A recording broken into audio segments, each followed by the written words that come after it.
Hello, hello everyone! Welcome to the Noiramore Academy quick stream. Well, not quick stream, but like sculpting stream, excuse me. Welcome to another sculpting stream for Noiramore Academy. How are you all today? Welcome Lulu, welcome Yellow Maiden, welcome I Love No Way.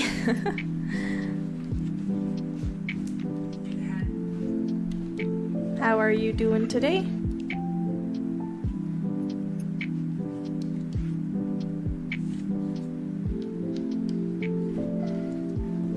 I'm doing well, thank you.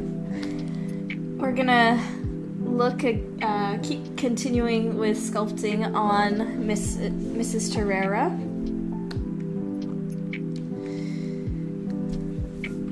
Now for, let's see, hold on, make sure I got the music going. You guys can hear the music. How is the audio balance on that?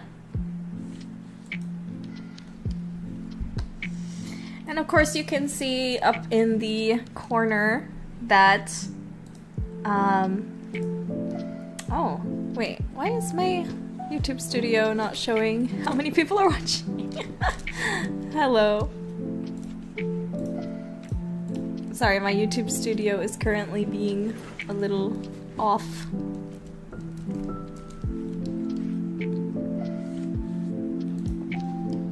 Ah, okay, I think it might be updating now. Well, hello. So as you can see, when off stream, I went and blocked out her body. Now this is definitely not final, it's just the sort of basic blockout.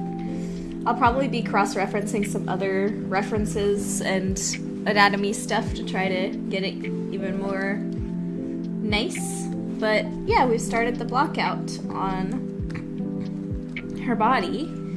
And now let's continue that by doing the blockout for her arms. By the way, again, gotta, shill a little bit, but Kickstarter counter is up there in the corner. If you'd like to donate during the stream, feel free to let me know in the chat, and we'll celebrate a little bit. Ah, no, there's ads! Hold on. Oh my gosh, okay.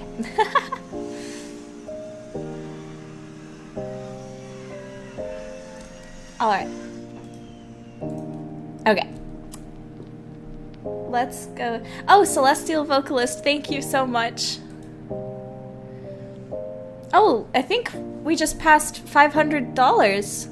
Dang! Thank you! Thank you, everyone. Sweet.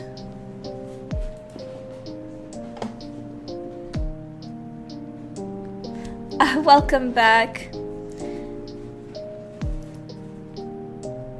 J. DeBazio art. Alright, now let's go ahead and block out some of these arms here. So the way I'm gonna do this is I'm gonna add in a... Should I do a cylinder method or cube method? I think I'm gonna do cube for this one. Taylor asks, I have a question. How come the unicorns only have one horn and the others have two? Well, because unicorns have one horn. And deer have two horns. So it's just based on the animal they're based on. Tay Time says, hello, I love the work you do. Your models are beautiful. Thank you so much, Tay. I really appreciate that.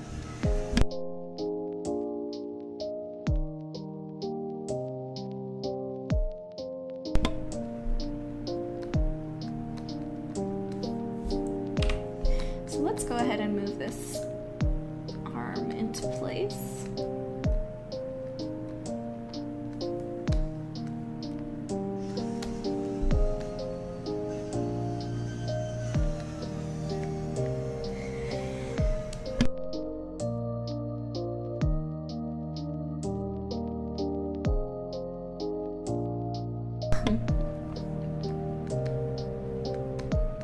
Let's see. So for arm proportions,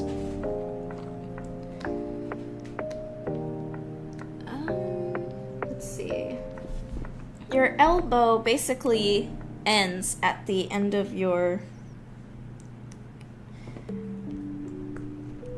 rib cage. But with stylized art, sometimes it's a little bit different. Let's see, how long should we make these arms? So, basically, once the hands are on her, the finger, when you have fingertips, when you how do I say this? When you put your arms close to your side, your fingertips usually touch mid-thigh. So that's kind of how we can calculate how long to make arms. So since her hand would probably be here, that means the wrist should probably end about here. And then the hand would go there. But these thighs are a bit shorter than average because we've got animalistic legs here. So I guess we can start with this as a safe bet. And then I can always adjust some proportions later.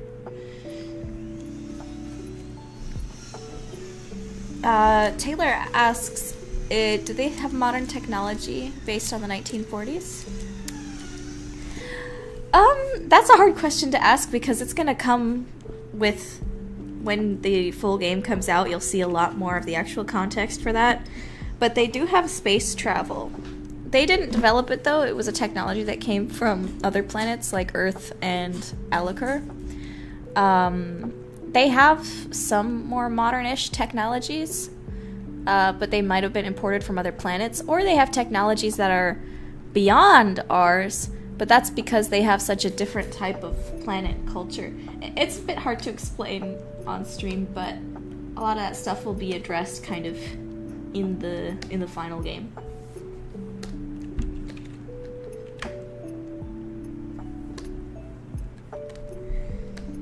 Now let's give a bend to her arm.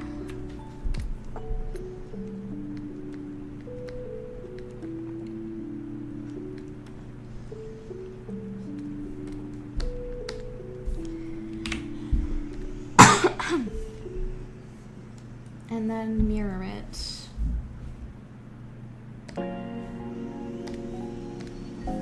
Ah! What happened there? Is it because of the mask? Hold on. Ah, there we go. It was because of the mask. And if you guys have any questions about the game or anything like that, let me know.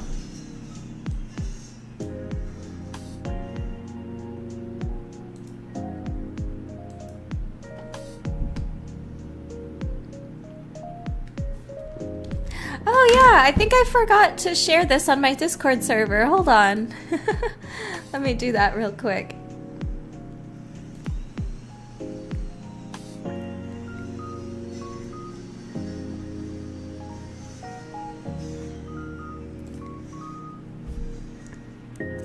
One second, let me post on my Discord server.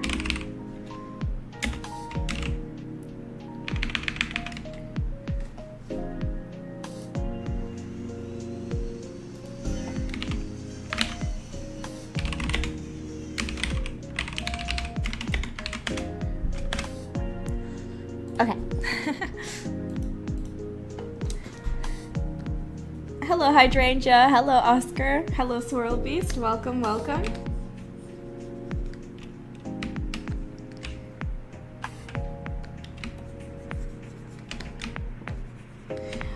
Yes. If they were sent to prison, there probably would be some type of power limiter, something like that. I mean, already in the game. Meet Cheryl. Ah! She's on Ad! vacation, Ad! lost in the Hold on. I'm trying to find royalty-free lo-fi that hopefully is not AI music, because I've heard that there's like a bunch of these lo-fi channels that are just AI-generated garbage instead of real people's music. Let's see. Music, music, music. Okay, let's try this. Oh yeah, we're halfway there. We're like we're 52% funded. It's really exciting, but it's also like not enough yet because we're two-thirds of the way through the campaign, but we're only 52% funded. So it's honestly looking a little bit scary right now. Admittedly, I'm feeling pretty nervous. I'm really hoping that a big YouTuber will pick it up, and hopefully we can get some big attention on the game before the Kickstarter ends, because I'm feeling pretty nervous about it. So I'm doing all that I can and promoting in all the ways I can. I have very small advertising budget, so I'm trying to use it in the ways that I can. I really should have had a bigger advertising budget before starting this, but I just don't have one. And I don't know if I'd even have one in the foreseeable future. So, oh yes, I messaged Equestria Daily, actually. I was the one that emailed them. I was like, hey guys, remember me? I used to be big in the fandom with my headcanon videos, and I'm making like a pony related game, like humanoid unicorn game. So they were like, oh yeah, sure, we'll post that. So, and they posted it like right away. It was super kind of them. Even though I'm technically not like in the fandom anymore, I feel like this game is definitely can appeal to the Brony fandom.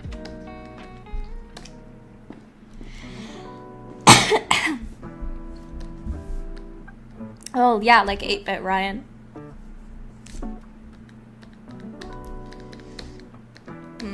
One of the things that is always tricky about sculpting the arms is that they never really look good until you put hands on them. But hands, I don't like hand sculpt my hands every time. Usually I use the same mesh that I made for another character and kind of copy paste it on and then change it depending on the character. Like I might make her hands a little thicker. I would love if Jacksepticeye played this game. That would be like a huge boost. I've already messaged a couple times though, and haven't heard anything back because those big YouTubers, they get so many like emails every day, and usually it doesn't even go to them, it goes to their managers, and their managers are the ones that decide like if the actual YouTubers should be informed of this.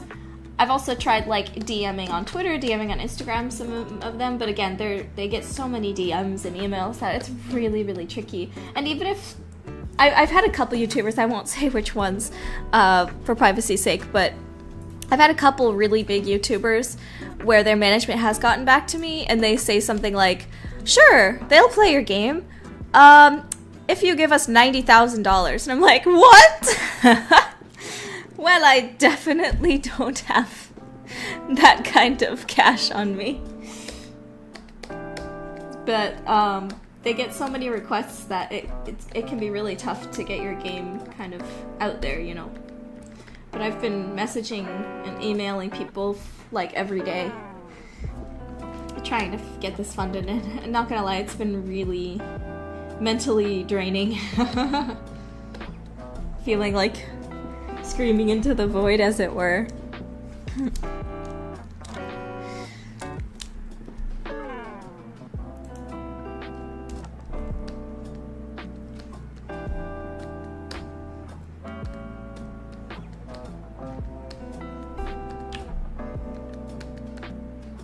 You'll be surprised how much some of these people earn.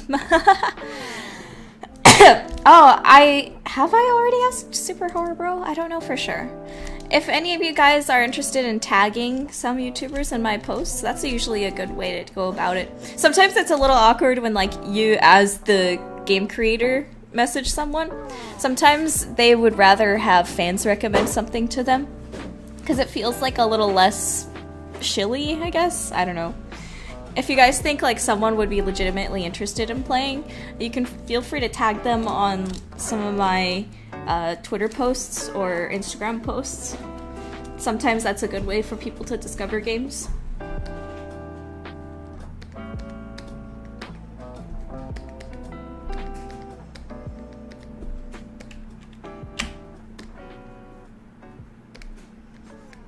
Of course, don't be like spammy or anything. We don't want to be like rude.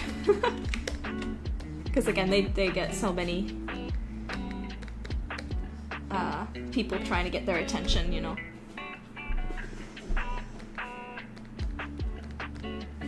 Maybe Unique Geese might be interested. I don't know.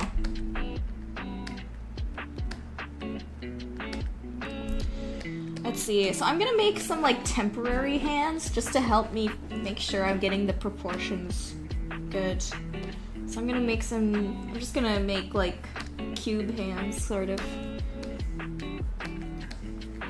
So I'm not messing up.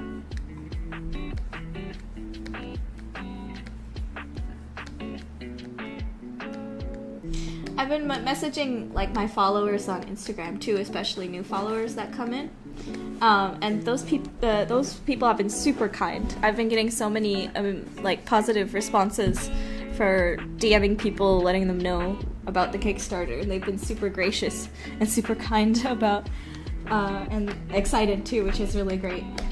It's kind of like my followers are like an email list sort of, but I'm like personally reaching out to everyone. Sorry if I accidentally reach out to one of you guys and you're already like on the server. Hello, Rexy.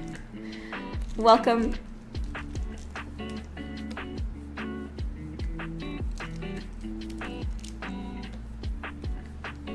Hello, Victoria. Welcome back.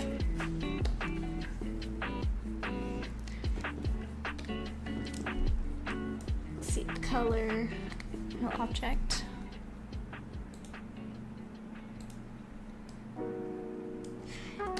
And if anybody is interested in donating to the Kickstarter, the link is right there in the description below.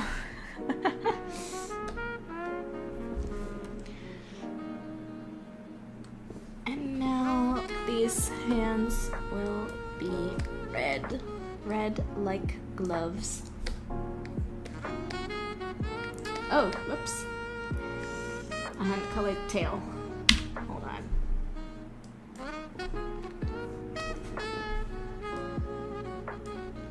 Speaking of games and gaming, I just finished Zelda Echoes of Wisdom last night, and it was so good. I definitely recommend it. It felt like kind of what I've been wanting from a Zelda game for a while. It's really, really fun and super cute. That art style just really grew on me so much. I mean, I already liked it, but I just like it even more now. It's adorable. Perfect for a Zelda game like this.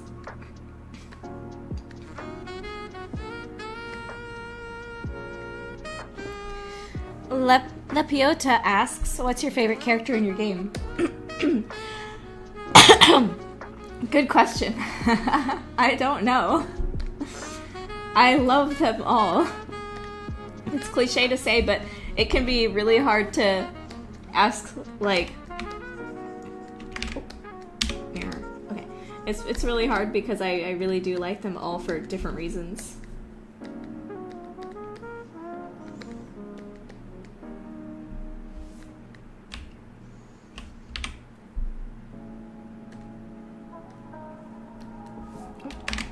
Hold on.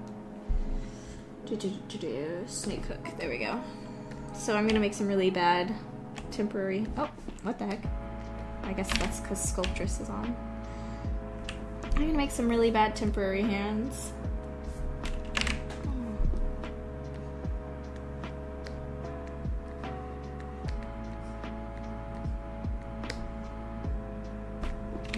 And by really bad, I mean really bad. They're like just some Christmas gloves on here, so we get an idea of the hand proportions.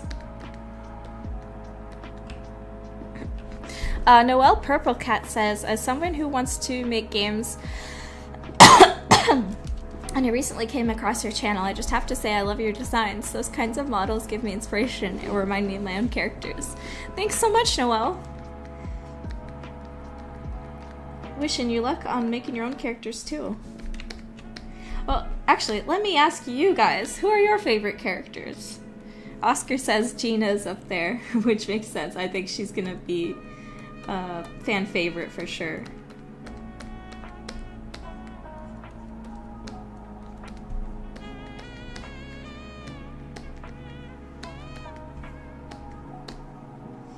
Let's see. So are these proportionate? I don't know. I might have to make these a little bit smaller. Slightly smaller arm, slightly smaller hands.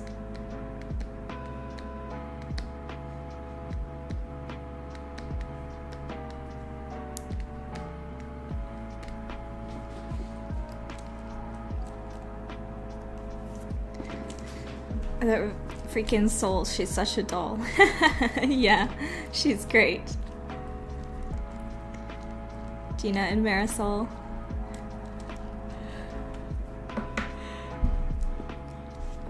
Survival Horror UK asks, hi there, is it just you working on this game or do you have other people working on this project? Good question. Ah! Ad! Hold on. How'd I get here? I'm not the only person working on this game. I'm the artist and writer, director, animator, puzzle designer. But I would not have been able to make this demo at all without the help of Caius Nelson, who is our programmer. He's our Unreal Engine expert and has been the one that's, you know, patching this game for you guys to do some of these fixes. And help in creating this demo, all of the programming to it. And also, all of the music is done by my sister, Color Planet Crazy. Oh, except for one track, which is the track used in my devlogs and the track that is used in the classroom intro cutscene. That one was made by Jacob Ryman as well. And then all of the UI design in this game, the UI was done by my mom. So it is a very small team, but the primary devs are me and Caius. Oh yes, this is ZBrush. Is there a possibility of extending the Kickstarter deadline? I wish, but unfortunately no. Once it's done, it's done. Unfortunately, but I'm gonna keep working. I'm gonna try to keep faith that it'll succeed, and if not, I'm trying to come up with some backup plans as well, like potentially switching to a Patreon method, which unfortunately is it still can work, but it won't be nearly as stable as it were. Like the $40,000 from the Kickstarter would at least have us be able to make like a finished product. At least we would hope. It's still not, honestly, $40 is still not that much money for a game like this, so we would still probably seek external funding, especially through a publisher, so we can have like living wages for at least a year. But it would still make us like be able to work at full time and on this game. But without the $40,000, it's going to be tough, and I would probably have to go on like a month-by-month basis through the Patreon if I can earn at least like $1,000 a month through Patreon or something. It's really tough.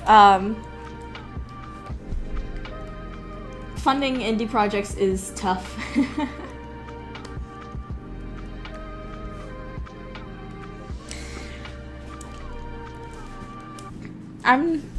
I think Marisol would like Goosebumps.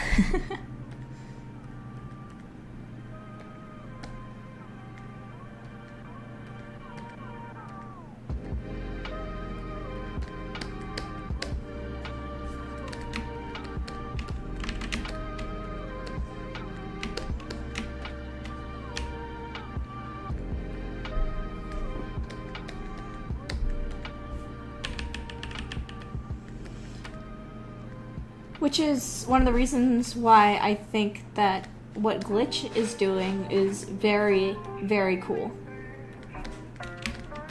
Being able to fund their indie studios in really clever ways. And the way they've gotten super popular is super encouraging for a lot of indie stuff going forward.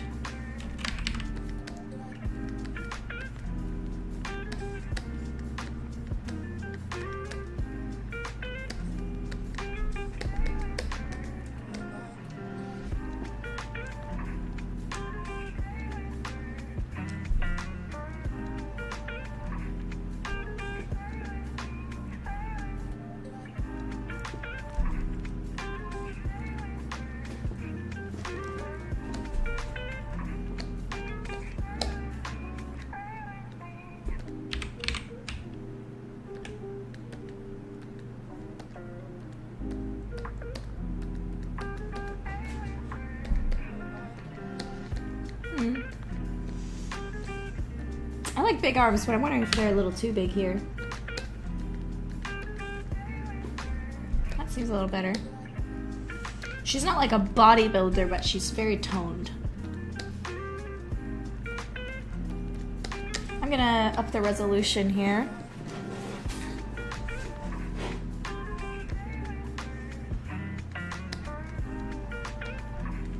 Oh, you did? You like Spectra Lakes? Thank you so much.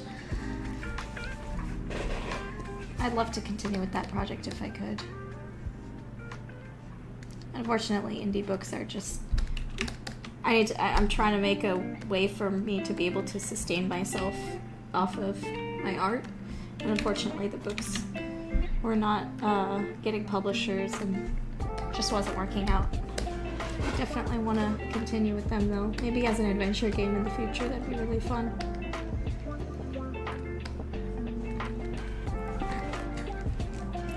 Thank you so much, Survival Horror. I really appreciate that. Oh, yes, this character is from Noiramore Academy. She is the gym teacher, Coach Terrera.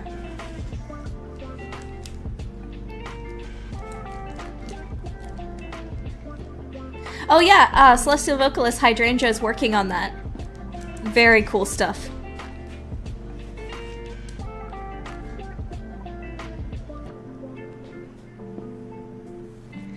Taylor, we are considering doing a chapter by chapter thing.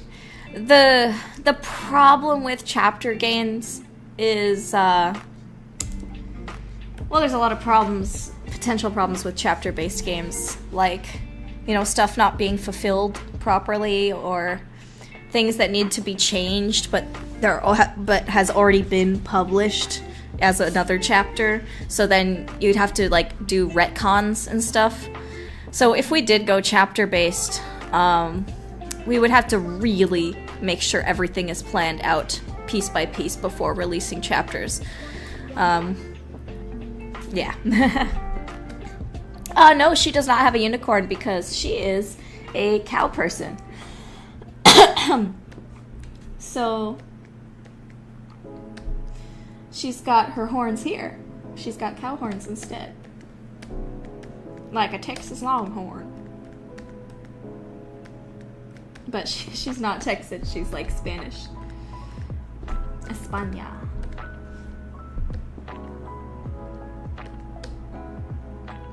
Okay, let me... Okay, how are the proportions looking? Let me measure... Okay, looking pretty good. What do you guys think? Any weird proportions here so far? Not finished yet, but we're still blocking things out.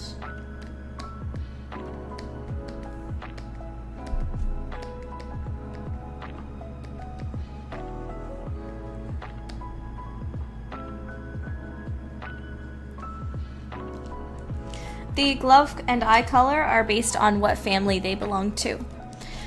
Though this is kind of different culturally. In Corvette, though, it's based on family color. But in other parts of the world, like maybe in certain parts it might be like your tribe. If depending on what tribe you belong to, it's your color. That kind of stuff.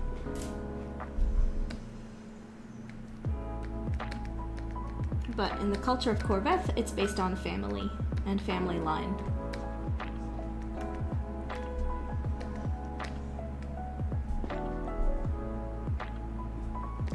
Okay, now I'm gonna add some more mesh here. That might be too much. Alright, that's good.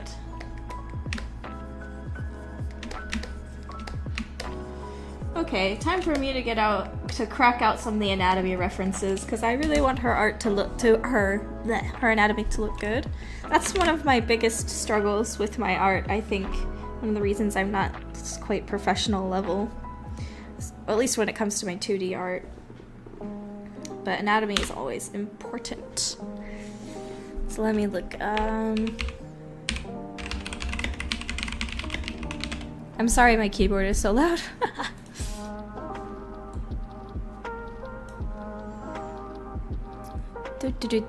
Finding good reference, finding good reference.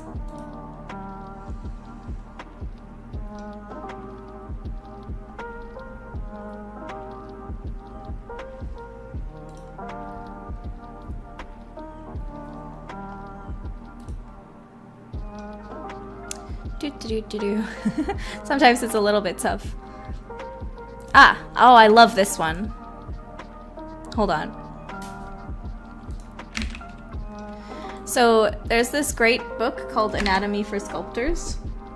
And it has like some really good references on how to break down some of this stuff into more basic shapes. And I've always loved this chain idea. It's really cool.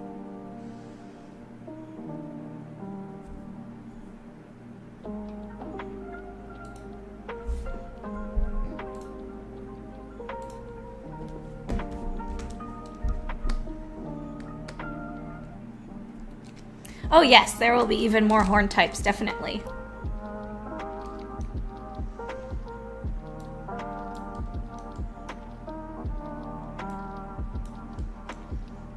Alright, reference set up.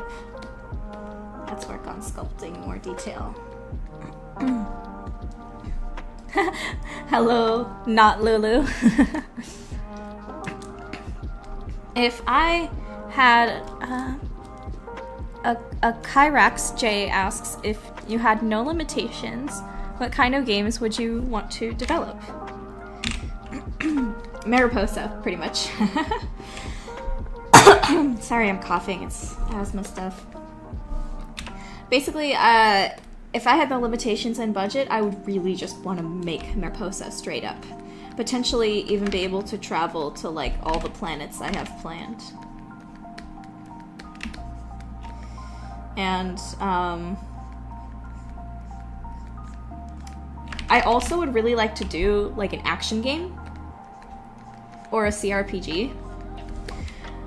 With one of my characters, named Illumina, she would make for, like, a really fun action, Devil May Cry kind of action game protagonist.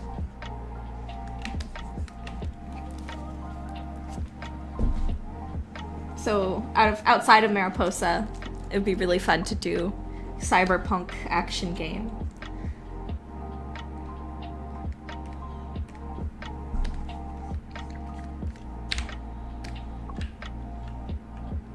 Is there a way for the Kickstarter deadline to be extended? Unfortunately, no. The only way we can take, like, after or post ending pledges is if the Kickstarter makes the initial goal. I feel like I should have set it to 30,000, but I really wanted to set it to something where we at least knew we would be able to finish the game.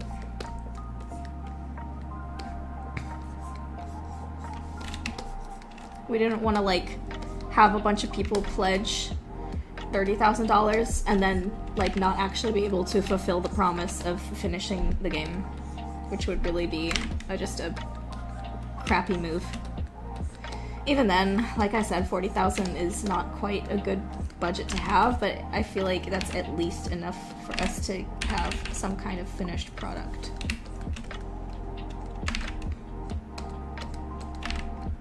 Don't want to be like those other Kickstarters that just end in disaster.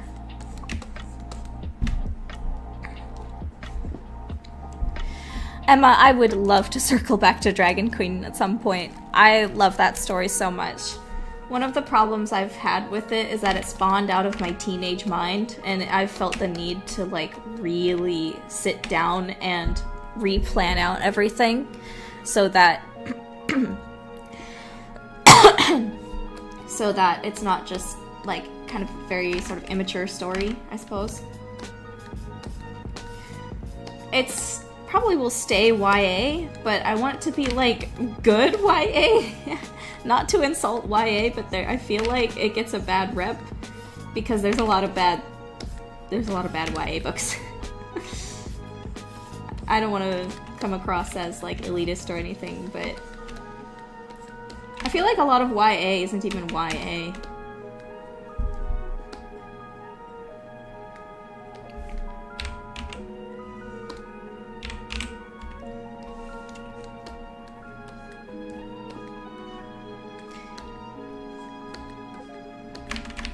A couple people have asked about like the $5,000 tier, which is the one where you get to like help design a creature that will appear in the game. A few people have kind of complained saying like it's too much, and yeah, I agree, that's a lot of money. But the reason it's that much is because we wanted to have like for people that like really do want to put that much money in to invest in the game, then they can have their own like touch in the game, their own. It's basically like being a co-producer in a way, where you get to have their own little creature in the game that design. How do I say it? Like, basically modeling, animating, designing a creature takes a lot of time. So that's why one of the reasons that reward is such a high tier, because it's a lot of work for us to do that. But yeah, it's basically just there as like an option for people that really want to invest in the game. So it's completely up to you whether you would want to get one that much. I obviously wouldn't suggest getting it if it's not something you can afford. Yeah, exactly. It's for super fans. Sorry if that was a weird explanation. I'm still getting used to sculpting and talking at the same time.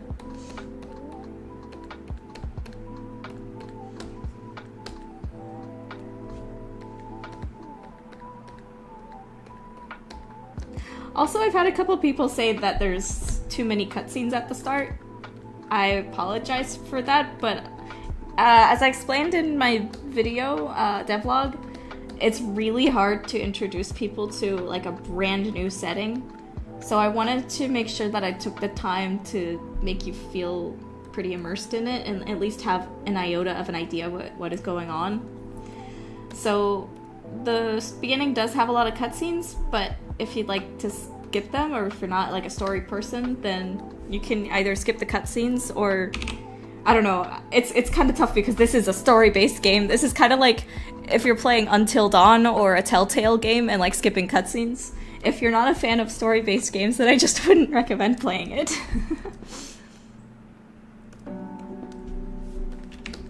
It's not for you, and that's completely fine.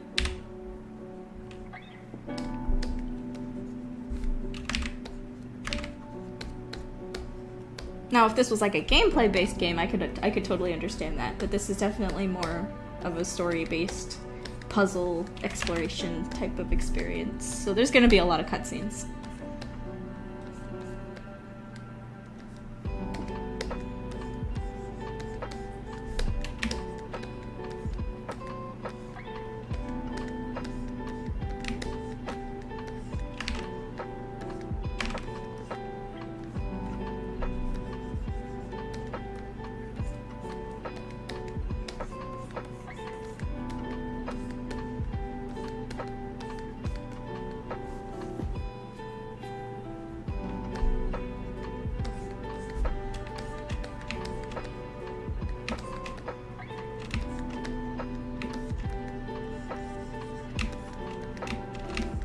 Pretty difficult kind of jumping into such a fantasy world and like what is going on? You know? So I wanted to make sure everybody knew exactly what was happening as they were getting into it. What's this school? What's the setting? Who's our main character? Who are these other side characters? Type of thing. When Hideo Kojima exists.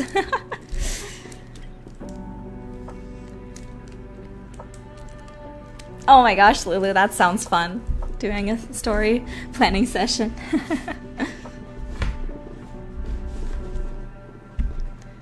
Oh, Phoenix Flame, that's great. I wish you luck in developing your story.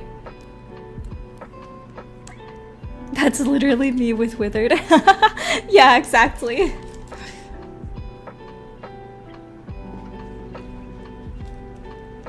Yeah, exactly, Celestial. Sometimes really developing those teenager stories can be difficult. Like, sometimes when you're a teenager, you just kind of throw in everything you think is cool into your story, which is not, it's not a bad thing for a teenager to do. I think teenagers writing cringy teenage stories is a natural part of the life cycle of a human, and I think it's good. But as you get older, it's good to also look back on those and figure out how you can improve and how you can make sure that things actually fit and aren't just there because you like that trope, or are not just there just because it's cool, you know? Have you been feeling sad losing interest in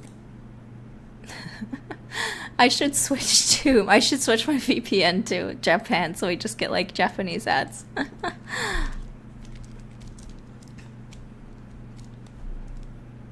Exactly, it's really good for creative development. Like,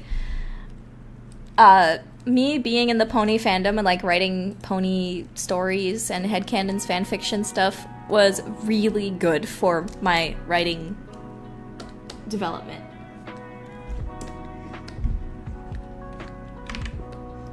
One of the things that I loved about ponies was this beautiful, cool fantasy world with all these kinds of species and races in them. And that's what made me attracted to the idea and then decide to do one of my own, because My Little Pony is obviously directed for kids, but I was getting older. I was getting to be getting to be an adult, and I wanted to kind of create something that more fulfilled on what I wanted out of it, I guess. And that's kind of one of the things that Dragon Queen came from. I was also getting really into League of Legends too. But there's some stuff in Dragon Queen that just doesn't really make sense. I just threw it in because I thought it was cool. So I have to rethink some of that stuff.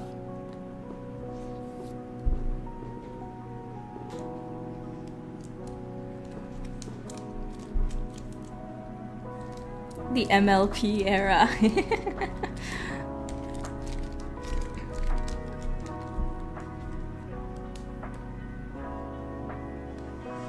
How would I define YA personally? Well, that majorly depends on whether we decide that YA literally means young adult, like 17 to 20, or we decide it actually means teenager, like 14 to 17, you know? Like, I think young adult in general is just a weird title for it, because you're not an adult when you're 14. That's pretty kind of important thing to note. But I think that a lot of stuff that is marketed as young adult is... It's weird. It feels like it's written for teenagers. Like, it has very sort of immature writing style, but then it contains content that maybe teenagers shouldn't be reading about yet. I've heard that there's a lot of, like, very...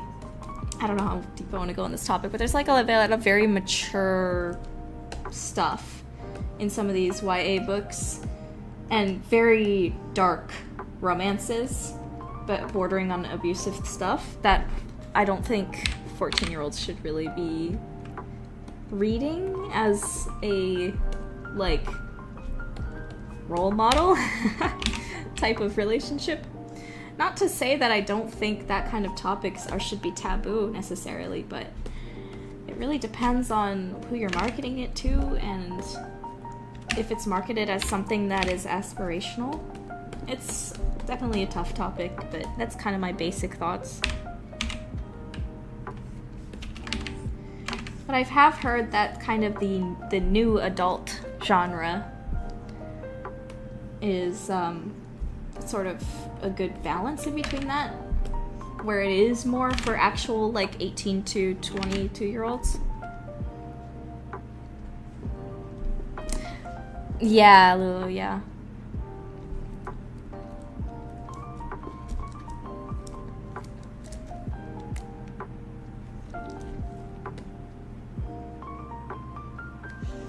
Noah asks, what are your favorite Sunset Shimmer moments? Well, I'm not really in the fandom anymore, so I can't really think of any. I haven't watched the show in a long time. I think the last season I watched was the one, like, just as they were starting to make the Magic Friendship School. I don't know. I didn't watch, like, anything beyond that.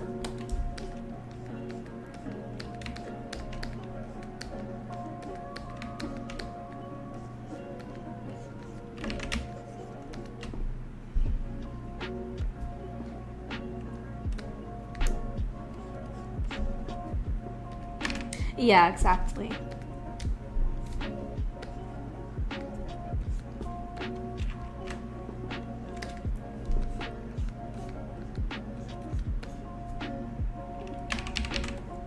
I mean, there's just a lot of stuff that kids are exposed to on the internet these days that is not great either for development.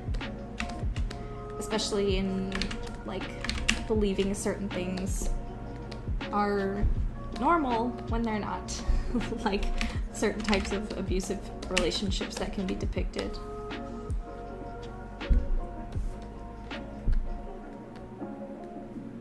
Anyway, on to more positive topics.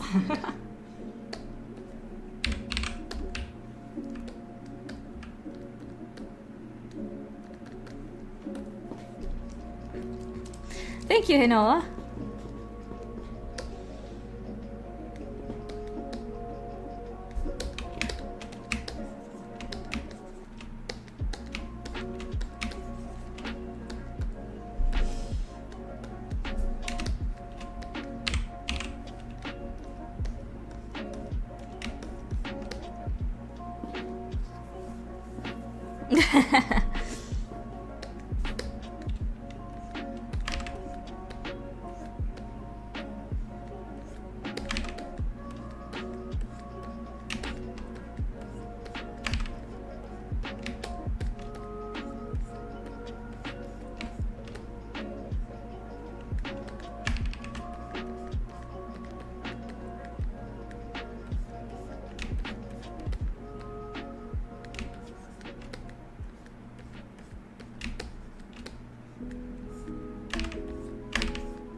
Oh, of course, it's not rude to ask. This character's name is Coach Torreira. She is the PE teacher at Noiramore Academy. So she's a very strong character, because she's done a lot of fighting, and she used to fight monsters in the Inked Wastes before she became a teacher.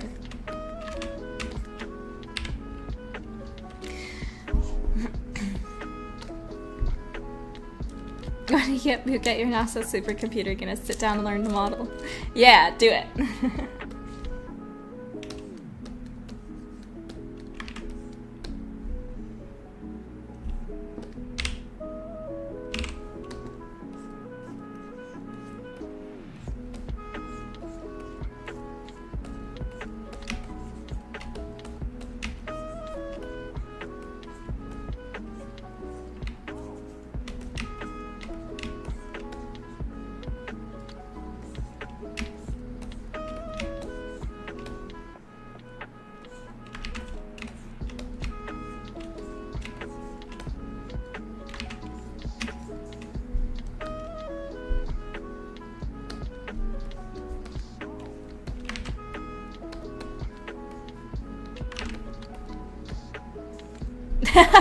She could snap me like a plastic straw or perhaps a pencil. Yeah, probably. But she wouldn't because she'd be very kind to you.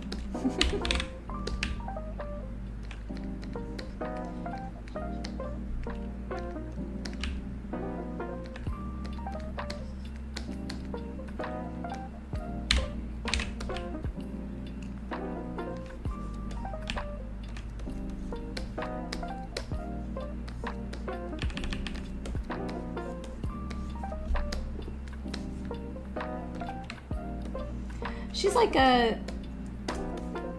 What is... I need to look this up. I need to find the right name for this. I keep thinking Texas Longhorn, but she's based on like Spanish cows. Spanish cows.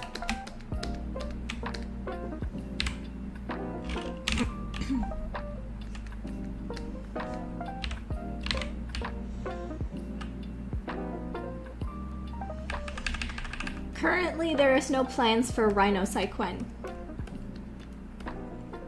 Kieran Cyquine, maybe. I'm thinking about it. I have some design ideas. Actually, I have to look this up. Are Kieran Chinese mythology or Japanese mythology? They're Chinese mythology, right? That'll probably influence how I designed them. Oh, wait, no, they are Japanese. Wait, no, they're Chinese? Oh, okay, it might be one of those things that's, like, common to a few different cultures. Let me see.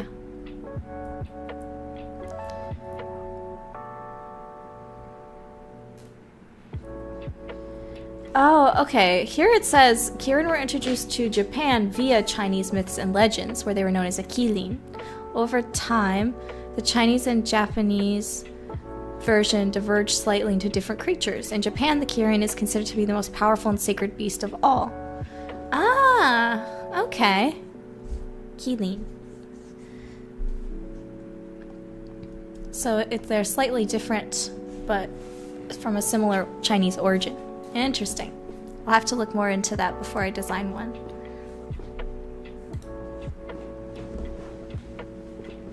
But yeah, as for Miss Terrera here, I don't know if there's is there a specific name for the Spanish cattle? I have to look into that too. I was considering giving her like a ring on her nose here, but I almost feel like that's too cliche at this point of having like a cowgirl that has a nose ring.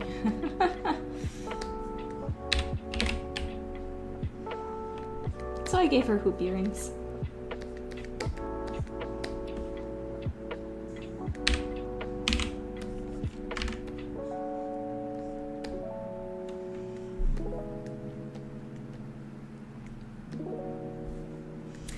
Let me see. Sculpt in a bit of wrist here.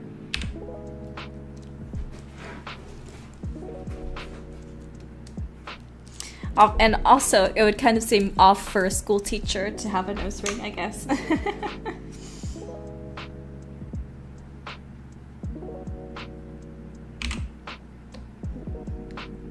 Well, I think nose rings can look cool, but it really depends on the character.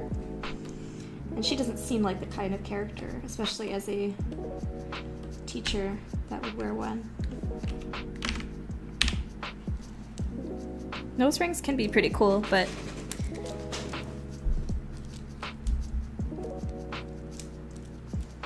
hold on, I think I do have a character that has a nose ring. I'm trying to remember which one. Which character was it? I'd have to look back at my concept art. I don't think there's any in Noiramore though, because again, based on the 40s.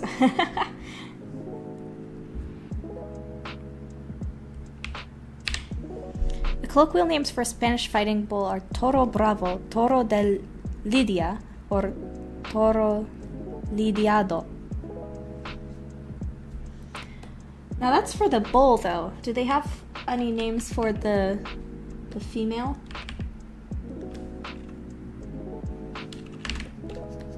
Of that same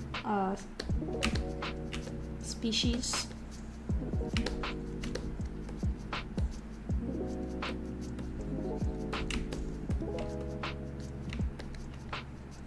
Ah, thanks.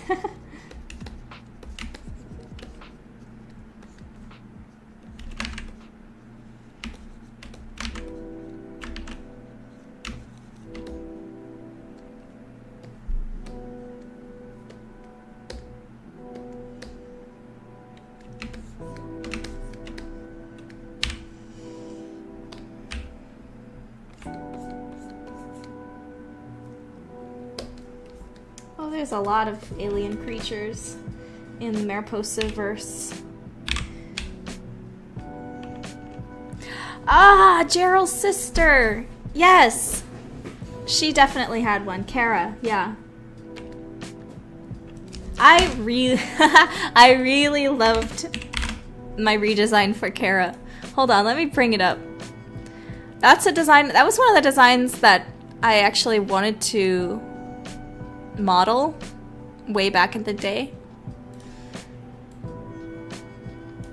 Yeah, wait, oh, she doesn't have a nose ring. I thought she did. Maybe in her original design and I forgot to put it on the new one. She's gotta have a nose ring. I'll do that maybe in her redesign. But she was one of my first kind of like strong lady characters. But she definitely has a very different personality from Miss Terrera. Man, I still love her design. My art has gotten better, but I still really like her design. She was heavily based on like Mongolian. A lot of the kind of Asian-inspired characters in Dragon Queen were inspired by Mongolian art outfits and culture. A little bit of Japanese too. But someday I really want to go back to her. Especially her poofy hair. That was so fun. I like giving my elves really long ears. I don't know why. It's just fun.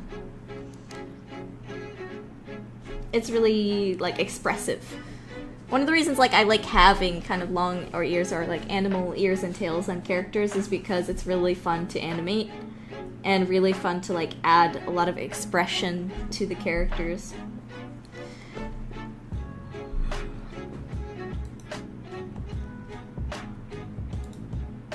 A character I'd also really like to try 3D modeling one day is Gerald.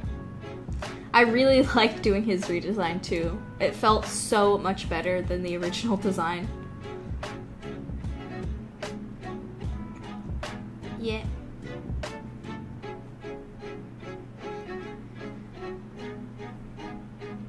Anyway. Well, I don't think they're tacky, and it really depends.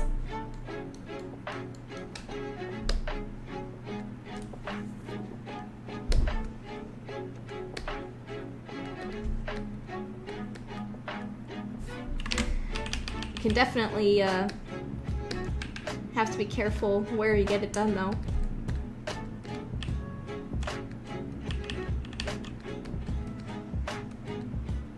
The piercings I honestly do not understand is, like, the lip ones, because to me, that would be, like, really, like, sensory, how do I even say this, like, sensorily? It'd be weird for me in terms of my senses, because, like, having, like, it always in my mouth, my tongue would, like, constantly be fiddling with it, and I feel like I would be so scared of it getting an infection. I don't really have any problem with nose piercings, though. Though, I still probably wouldn't get one myself because I feel like I get so much a sensory overload. I don't know if it quite that way, but it would just be too much. I would constantly be fidgeting with it.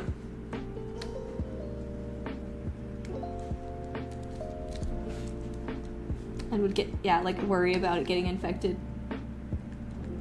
I don't think they necessarily look bad, though. Again, it just really depends on the character and Execution.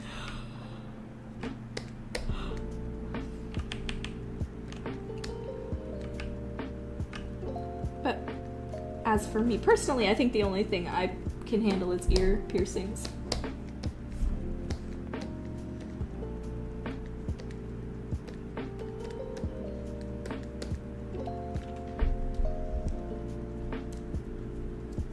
Oh, Oscar's saying he has Link energy. You're right, because he was definitely inspired by Link. Because again, I wrote Dragon Queen when I was a teenager. I was really into Zelda when I was a teenager. I still am into Zelda. I love Zelda, but like I was really into Zelda as a teenager. So he was definitely partially based on Link. And if you want even more tea, he was also a bit based on Glenn from The Walking Dead, because I was also into the show at the time.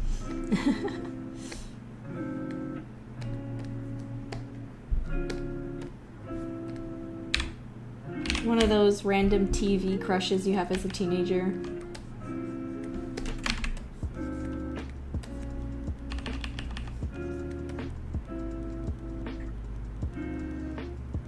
Oh, that's great, Taylor.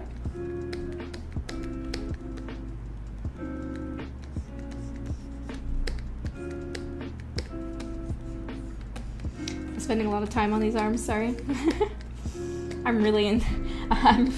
I'm pretty insecure about my sculpting anatomy, honestly. When it comes to sculpting heads, I feel like, oh, I have so much confidence, and then sculpting the bodies, I'm like, I don't know if this looks professional, but I'm trying. I think part of it comes from my art school not being the best. Like, I had some very nice teachers, like very passionate teachers that were legitimately trying to help us get better, but we didn't actually have like a sculpting teacher, like sculpting anatomy teacher, or a teacher that specialized in character art. So it was really tough sometimes, like trying to get that feedback that felt like it came from a really like professional source on character sculpting specifically. We never even learned ZBrush actually. Like I think we had like a few class days talking about ZBrush, but we never really actually did anything in it. Oh, my school was really whack, dude. I will say it was, again, we had some good teachers, but we didn't have nearly the right, like, amount of specialization on the teachers. Like, they had teachers that specialize in one thing, teach something completely differently, and I felt sorry for them trying to navigate that. My school sucked. I mean, part of it, too, is that no one, like, in the game industry wanted to come to Houston to teach, because Houston has zero game dev stuff. Like, maybe one tiny studio here and there, but, like, no real game dev community, I guess. So, like, why would you want to move to Houston as a game dev? Everybody wants to go to Austin. That's where the game dev jobs are.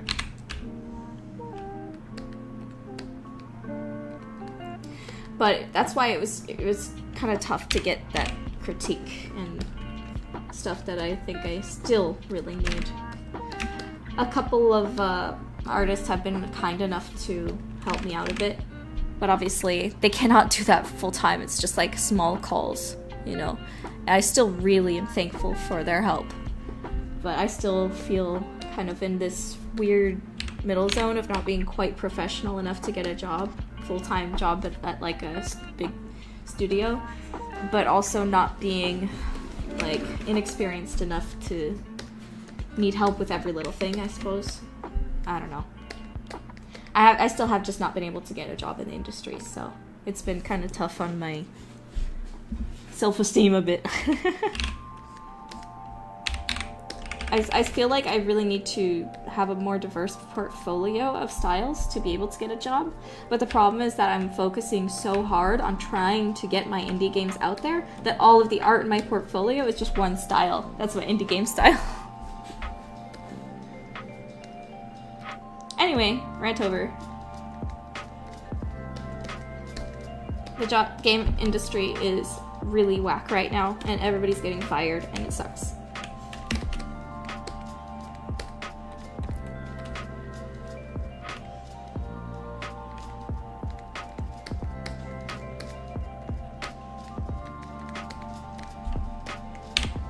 Forever thankful to those like contractors who have like hired me on for certain contracts, because that really helped me out with finances, especially when I was moving to Japan.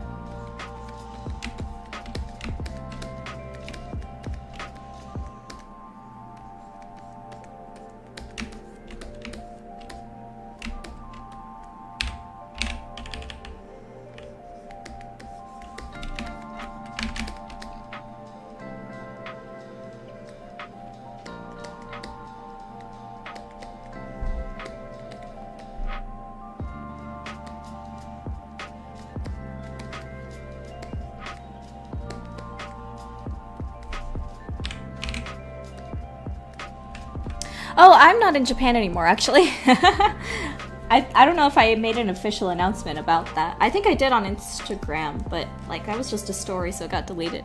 I lived in Japan for about a year, and then now I'm back home. So I was able to work on this project full-time.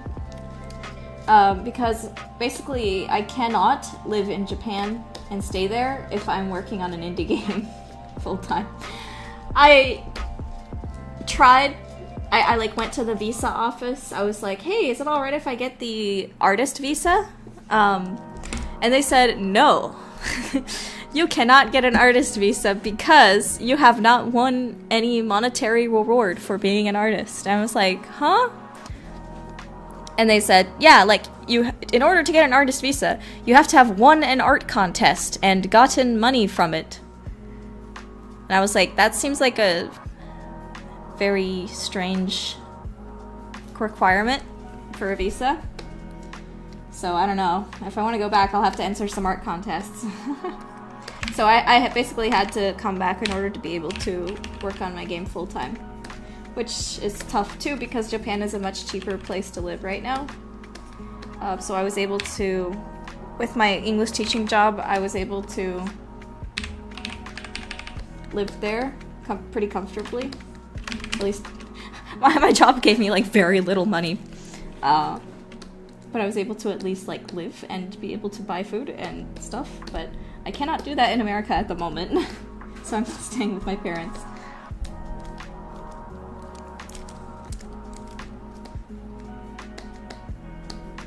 Who are very graciously helping me out for now. But man, I would really like to be able to make a living off my art. Hopefully. If the Kickstarter doesn't work out, I might have to get another part-time job.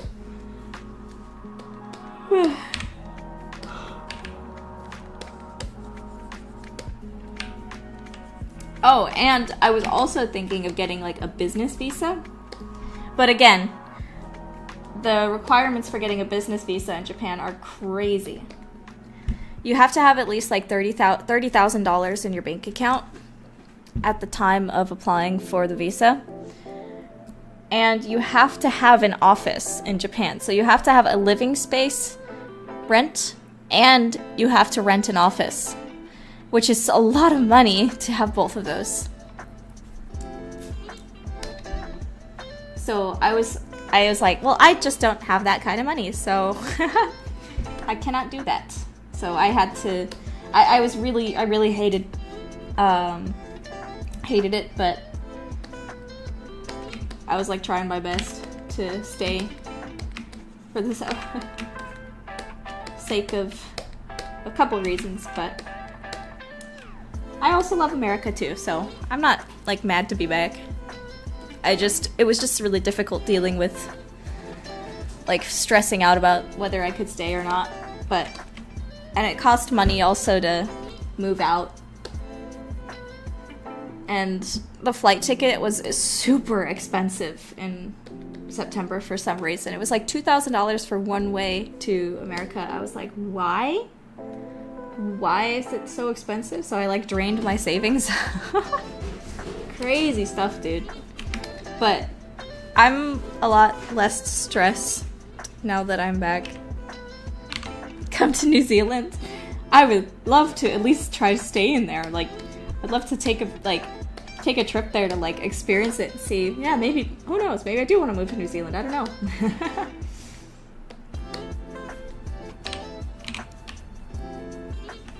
I know like a lot of my students in Japan, they loved going to Australia. I don't know if any of them went to New Zealand though. I think a couple maybe did. I've heard that Australia is like really popular destination for Japanese vacationers. It's kind of like one of the closest sort of Western style countries, I suppose.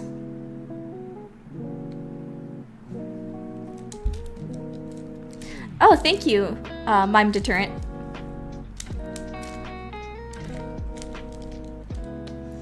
Or the business license was like, oh, you could also just have like 2 or 3 full-time Japanese employees. And I'm like, I also cannot afford that.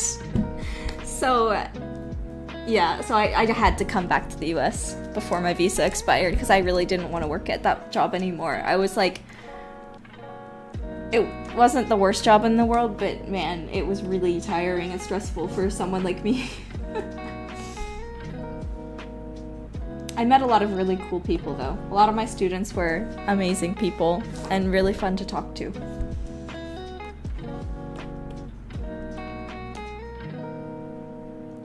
I'm gonna move back to the shirt here. It was also just like a really educational experience in general. I learned a lot by living in a new country for a while.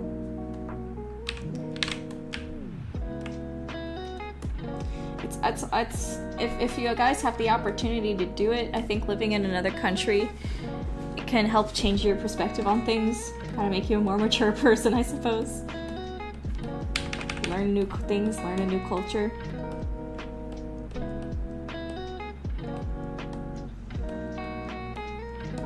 Interact with people that are different from you. It's great. She is looking really buff.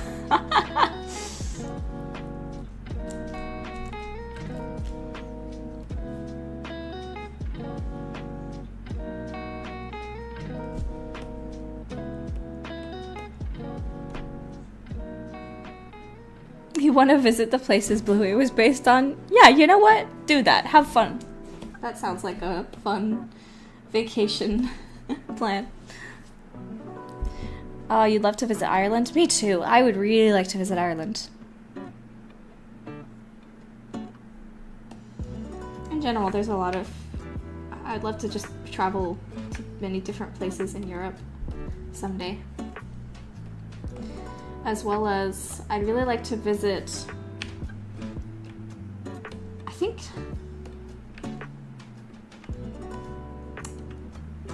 I don't know, there's a lot of places around the world that would be really fun to visit. But I think some top places are definitely New Zealand. I'd really like to travel to Korea.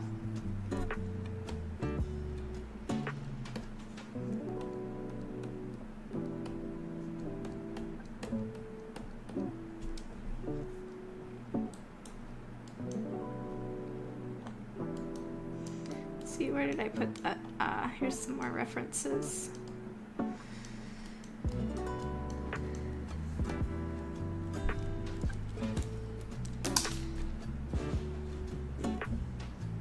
I'd also like to visit Germany at some point. My family is somewhat ethnically German. Like, our family came here like 100 years ago, I think. My dad's side anyway. So it'd be fun to visit Germany. Obviously, we don't really even have any ties left anymore because our family came so long ago to America. I'm basically just American, but... Oh, I'm sorry, I don't have a source for this reference. But here, if you'd like to take a screenshot, maybe we can, like, cross-Google search it. Here you go.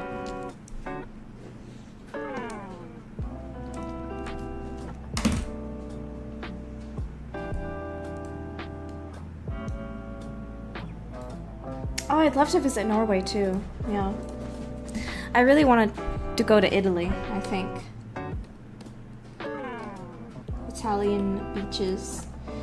I especially just really want to go to a lot of museums. I'm someone that whenever I'm like visiting a new place, I'm like, where's the museum? Show me the local museum right now. Like when I was in Japan, I went to a whole bunch of museums and found some really neat stuff there. I unfortunately did not get to go to the Nintendo Museum in Kyoto because when I did go to Kyoto, it was not finished yet.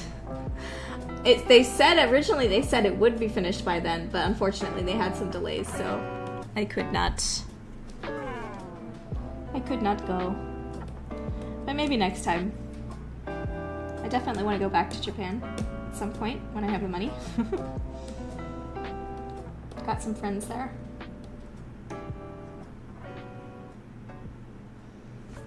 Alright, I'm gonna save this just in case of any crashes. Thank you, Leon. Leon, help! Sorry, that's my Resident Evil brain talking.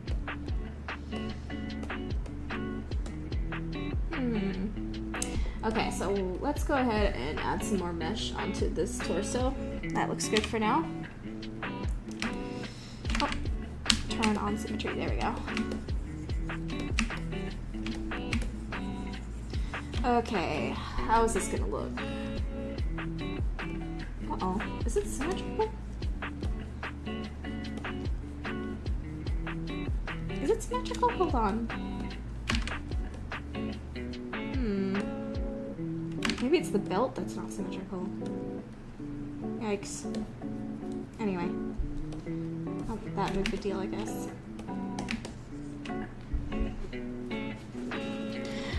Oh, Tokyo or Kyoto? That really depends on the kind of stuff you want to see.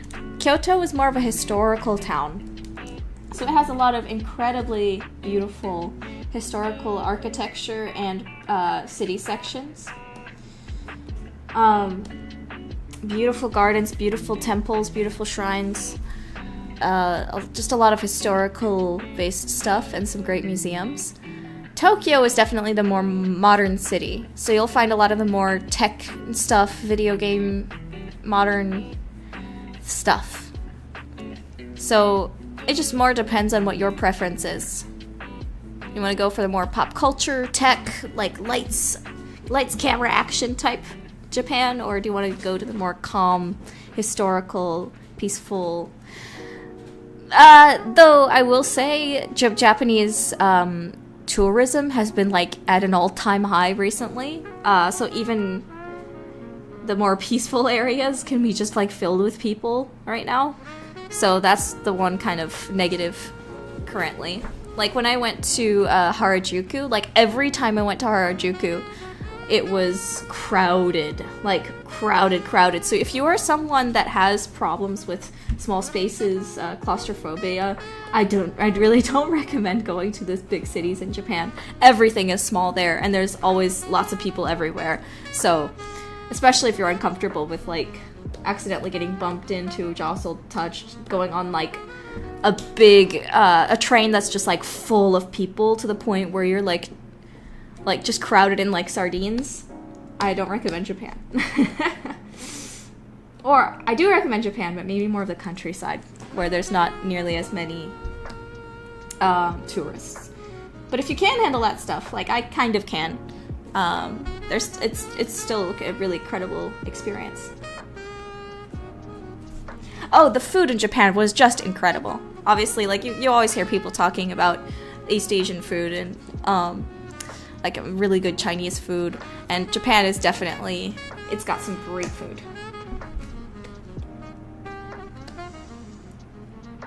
And one of the things I love the most about, I mean, maybe this is kind of a superficial thing, but one of the things I really like about Japanese restaurants is that you can see everything on the menu from the outside of the store. Basically, they have like a bunch of very detailed fake food out there on display in the windows of the restaurants. So you can just see exactly how everything looks, all the food, before you walk inside the restaurant. It's great. It's a way for you to like basically go window shopping for restaurants, and it made it really easy to find exactly where I wanted to eat. And again, the fake food was like so detailed, you could barely tell it was fake. So you knew exactly what you were getting when you were stepping into that store. Oh, Hamburger Helper, I like partially agree with you. I really loved the train system, especially at first, because I was like, oh, I don't have to like spend mental energy and gas money driving somewhere. I can just have the train take me. And it is great. It's very good. However, there are some things that I do not like about it that sometimes I was like, man, I wish I could just drive right now. And that was, again, the crowding. I lived relatively near Tokyo, kind of like in a city that was about an hour train away from downtown Tokyo. And my goodness, every time I wanted to go home, like in the late afternoon or evening, the trains were just like completely crowded back home. And I had to stand maybe like an hour or an hour and a half just trying to get home. So again, if you're someone who maybe has like trouble standing for long periods of time, Japan is difficult to travel around in. Now there are seats that are more reserved for like older people, pregnant women, people with disabilities, but sometimes those seats can be taken as well, so it can be risky. Obviously, I'm not any of those, so I didn't go in those seats, but sometimes I still saw people, you know, where it was taken, so sometimes it was just really tough having to stand for an hour and a half crowded with a bunch of people like swarming you on every side, feeling like you can hardly breathe. That's the times where I was like, wow, I really wish I had a car right now. Other times I wish I had a car was when I was moving too. I was like, if I had a car right now, I could easily take this stuff over to the garbage dump, or no, but no, I had to pay like $500 to get my stuff moved to the garbage. It was crazy. There's like no rental trucks in Japan that I could find. It was tough. Couldn't move my stuff. I had to throw it all out. It was painful to be like, I really wanted to like donate my stuff. My furniture, wanted to give it to someone, but I had no way of moving it.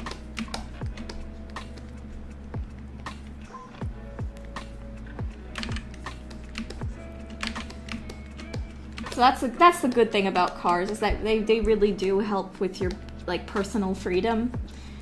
And again, like ability to be able to sit down when you're traveling. So it really depends on the situation. They definitely both have their positives and negatives. But as an American, I love my cars. But I also really did like the train system.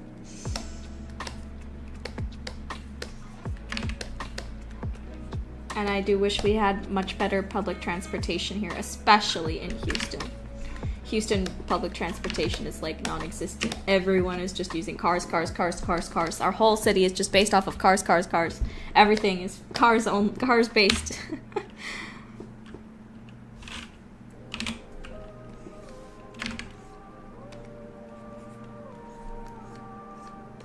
Welcome back.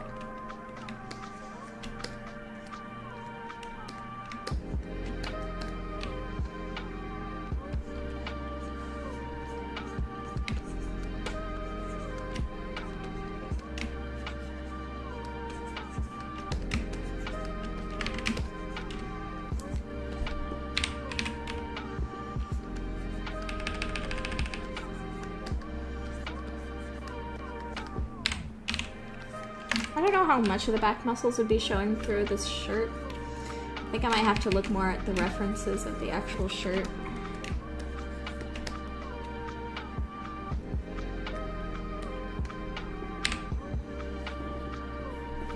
Did you go to the Studio Ghibli Museum when you were in Japan?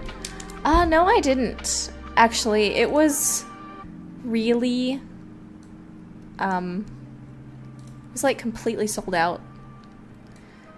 We were kind of planning on doing it, but we couldn't because the tickets were just all gone. Oh, we are now up to 21,838. Sweet! Thank you so much, everyone.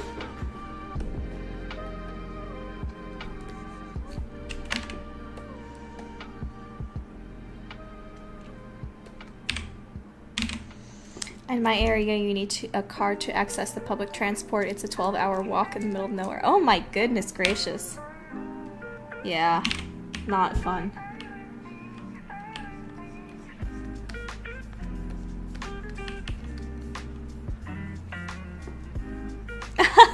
Thank you, Joanna.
Ah, you got cake. Very nice.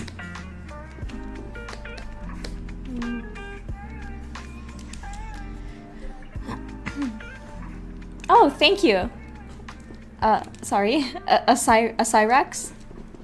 Akirex? Let's see. She got those muscles. Yahoo! Okay. What am I gonna do with this shirt? What am I gonna do? What am I gonna do?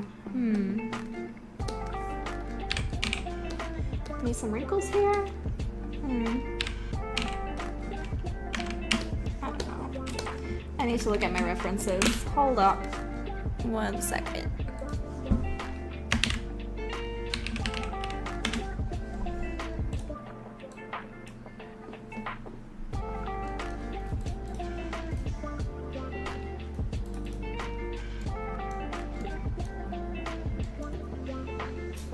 Where did I put those references?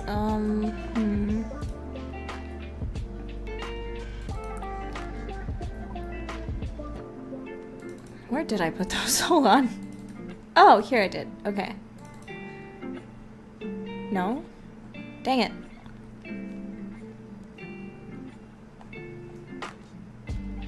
Oh, wait, no. I did find it. 1 second. Let me copy and paste this.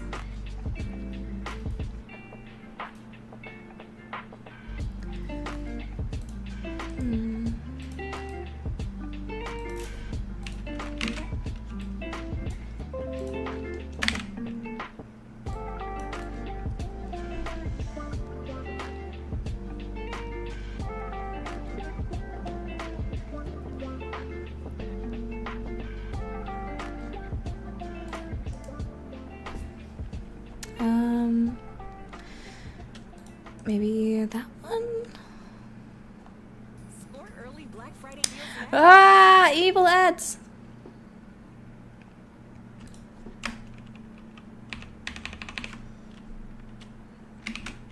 And then maybe this shirt.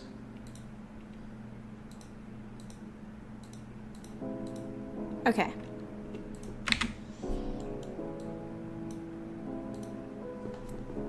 For goat cyclines, something fun to look at could be ibex. They have some pretty interesting twisting horn designs. Oh yeah, totally. To me, they're already canon. I still have to kind of design what they would look like, but yeah.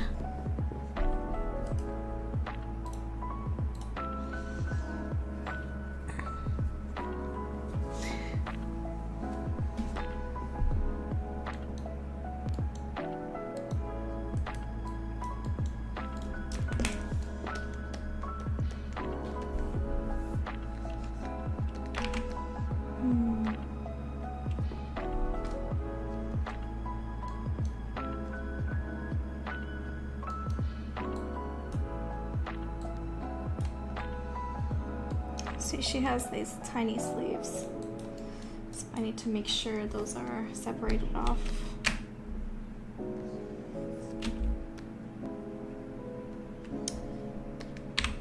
Into their own things here. Oh, I don't know if I have enough polygons. I might have to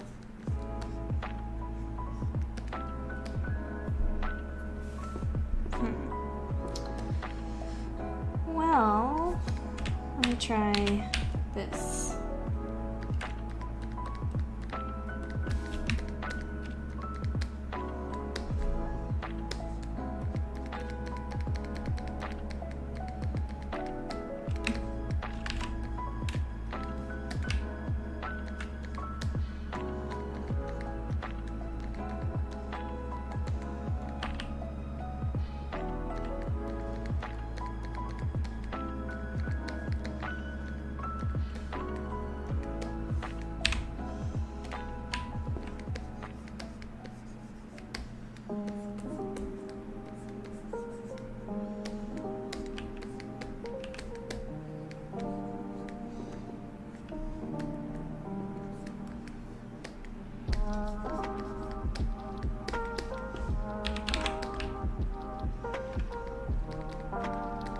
Getting these sleeves in.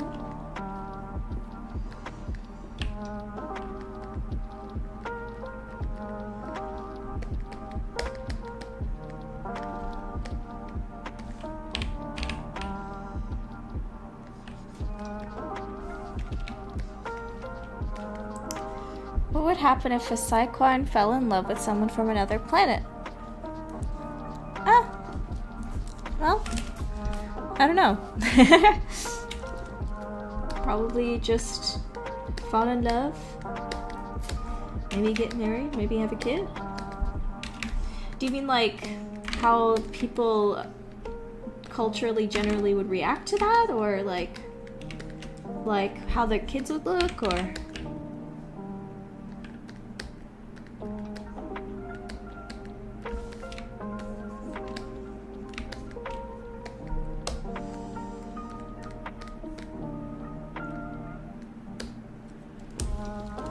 Hello, Ollie.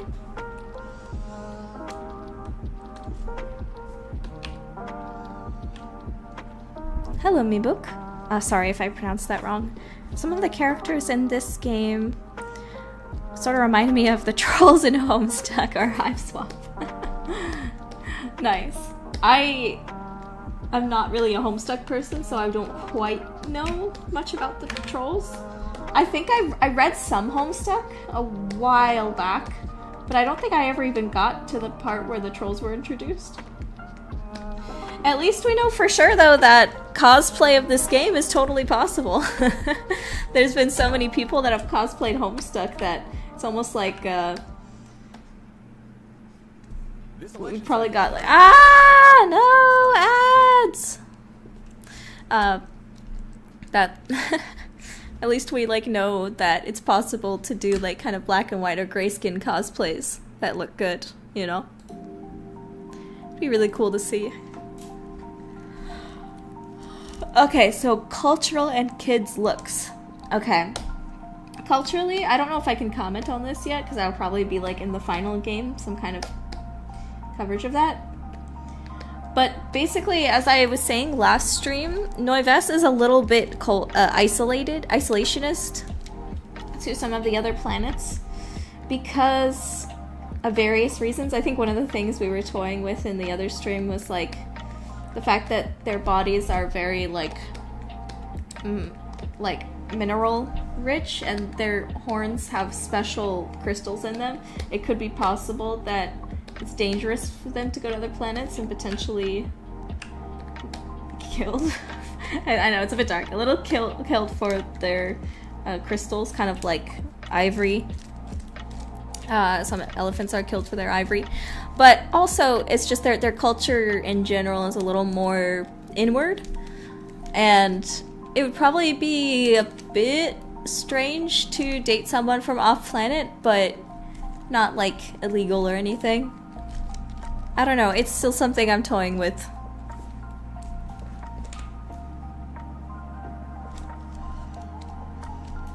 But as for how their kids would look, that's something I'm also working on. Designing. So I can't tell you exactly right now, but I have some ideas. I will also say that in current canon, it is possible for every Mariposa alien to be able to have kids with any other one. Currently. That's the idea. It's super unrealistic, but I just thought it'd be cute. Because it leaves the potential for so many like fun fan designs of like, what does the kid of a Flutterkin and Noivessen Psyquine look like? You know, that kind of stuff. It makes for some fun OC potential too.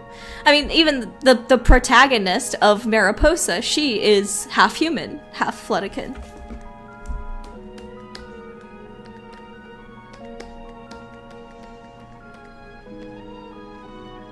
Look at how big her shoulders are. She is so strong. It's also the you know, the cow bull people are just really kind of strong in general.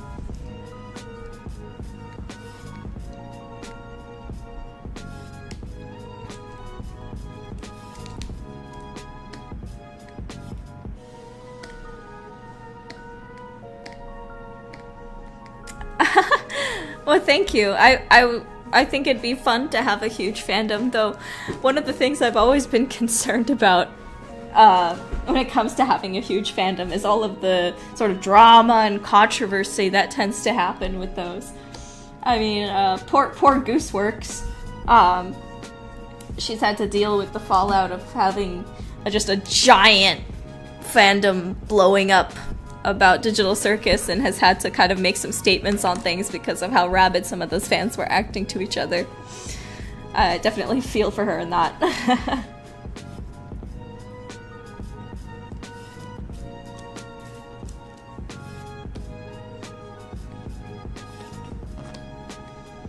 But obviously the good parts of having a large fandom is the passion and love that you can feel from a lot of those fans can be really motivating, and as well as help fund your projects, right? Like the Digital Circus blow up made it possible for them to fund tons of new episodes. Same with Lackadaisy. The Lackadaisy pilot being so successful and their first Kickstarter being so successful has really led to them to be able to make a whole show off of Lackadaisy, which is amazing. And hence why I supported it, because I love Lackadaisy as a comic and really can't wait to see it as a full series. But yeah, with every big fandom comes sometimes big problems and big controversies, so and people hurting each other and being just nasty to each other in the name of a show that doesn't even preach those kind of things, you know? Like, My Little Pony is all about friendship and love, but I've seen some really toxic stuff in that fandom, which is kind of crazy, but that's just the nature of fandom. Fandom will never be peaceful. As someone who has been in fandom for many years, it's just, that's just the nature of fandom sometimes, and it's one of those things you have to grapple with, and one of the things that I have to kind of, if this ever does blow up, I would have to prepare myself to grapple with. Like, personally, well, again, kind of a serious topic, personally, I'm very uncomfortable with not safe for work art being made of my characters, but I also know that if I have a fandom that it's gonna happen, you know, and I have to be prepared for that. Like, that's just how the internet works, and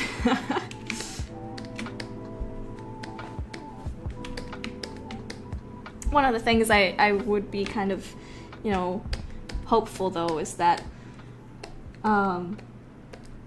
overall it would be a positive and good thing, and overall I would hope that my work would help people to kind of escape and be something that's just entertaining and fun for them.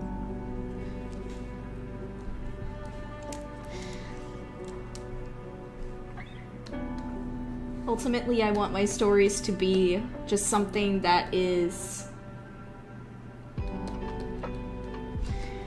sort of escapist, but also has, you know, good messages and makes you feel good things and positive things by the end. That's like really vague and kind of a no duh, but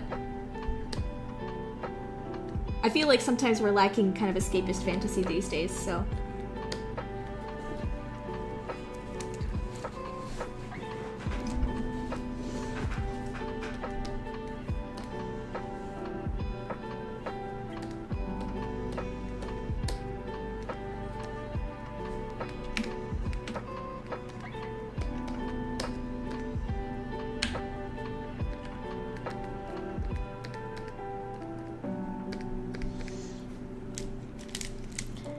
Leon asks if I wanted to share some Noiramore fan art or fandom OCs for the series, what social media would you suggest? Well, Leon, that's a good question. You can tag it on Instagram as Noiramore Academy or tag me in it. And the same thing for Twitter. You could also tag like Noiramore Academy or tag me. And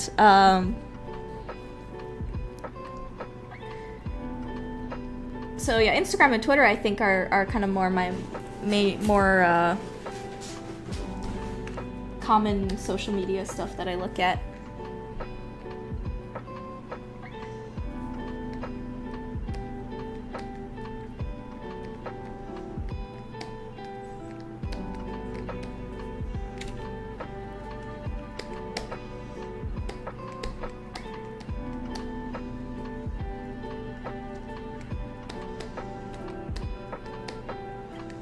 Okay, let me see. I think I need to up the geometry on this one a little bit.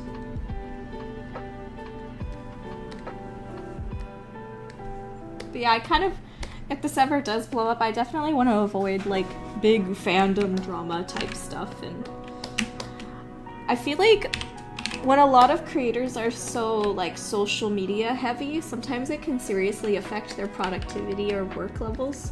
I want to try to be careful about my own kind of potential like social media addiction, and I want to try not to let like the fans be like the toxic fans, you know, like be breathing down my neck and letting that affect me or the way that I'm writing my story.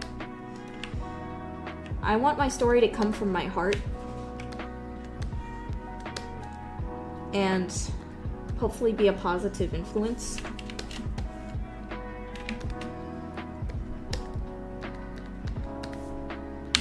I don't know if that makes sense. But like sometimes I feel like creators get so kind of addicted to the hate cycle of social media on like either side of a political aisle that they can like forget their love or passion for what they're working on and instead just do something just to spite the fans, or like do something just because they hate something else, right? I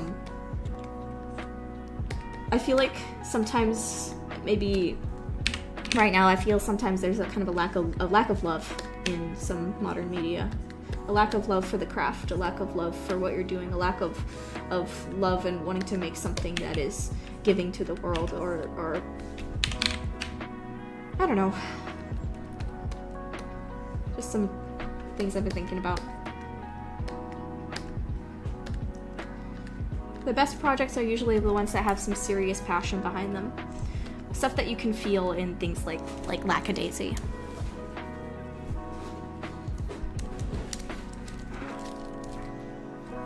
Oh, thank you, Joanna. That's exactly the kind of feeling I want to hit for people.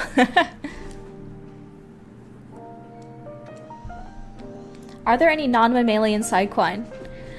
Good question. There are not. However, on other planets in this universe, there are definitely non-mammalian species. I'm currently working on an 80s themed planet that'll have like 80s that'll have raptor bird people. And then there's also another planet that's 90s themed that has like praying mantis bug people. There's also a dragon people on a 50s themed planet.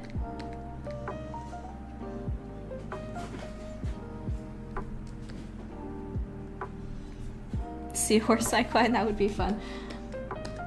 There's also the kind of snail / sea slug based people of the 1930s planet.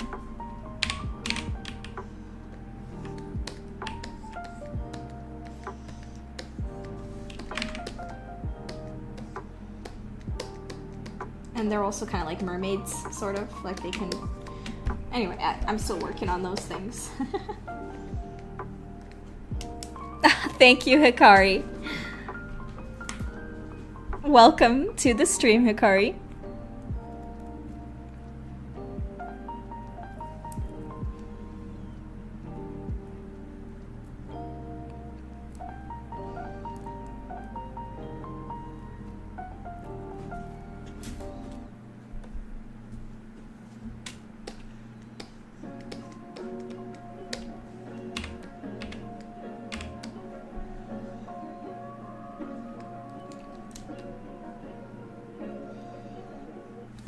Actually, let me see. Do I have the raptor bird people on?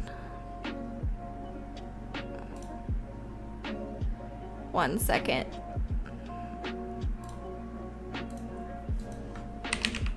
Let me see if I can find the sketch real quick.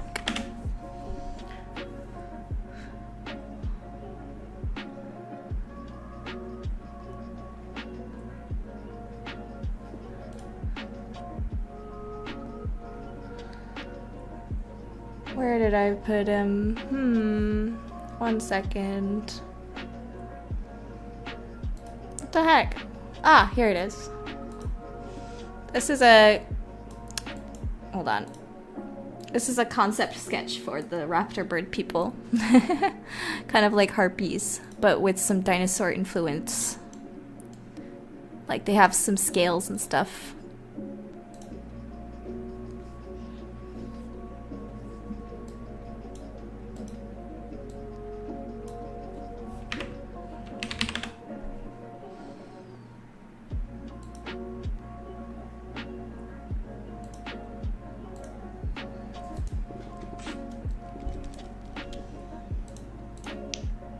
So yeah, still working on them. But they're like 80s based, so they have these, you know, like 80s is known for giant hair. So they would have like giant 80s feather hair.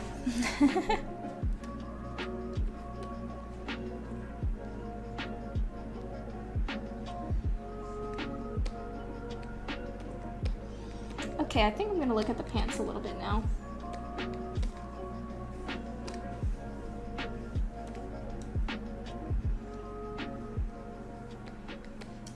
See, merge down,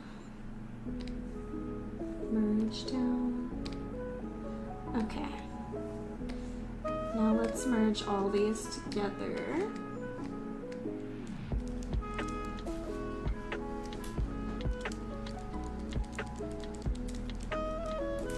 Ah, thank you, Maybook. That's very sweet, thank you. I love this little avatar. I'm gonna make like a more detailed version of her, like as a not detailed as in more artistic detail, but like animated sort of, with this PNG tuber program thing. Let's see, Dynamesh. Is that too much? Hold on. Let's try 80. Okay, that looks good for now. Now let's blend, blend, blend, blend, blend.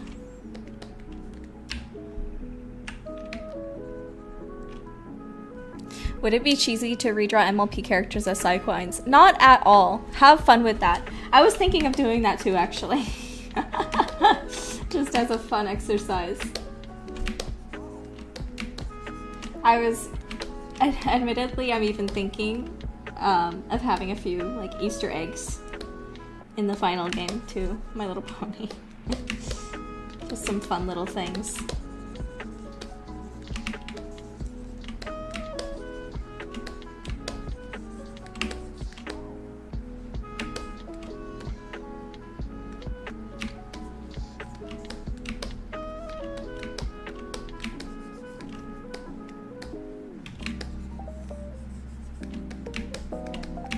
Blend, blend, blend.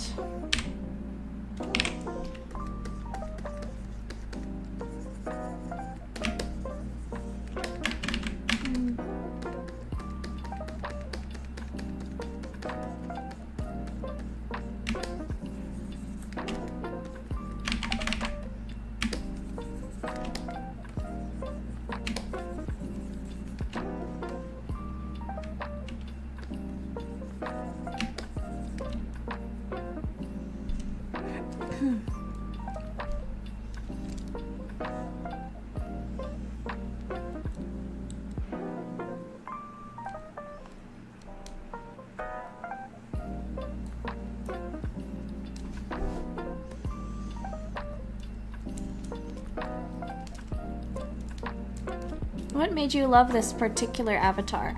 Oh, I think I said this in the last stream, but one of my kind of influential games on me as a teenager was Epic Mickey. So when I was younger, I made like a cat rubber hose character as like a little OC when I was younger, and so this character is sort of a tribute to that, I guess. And as well as kind of a tribute to those early animators in the medium that really revolutionized the art form. Also, the style is just cute, so.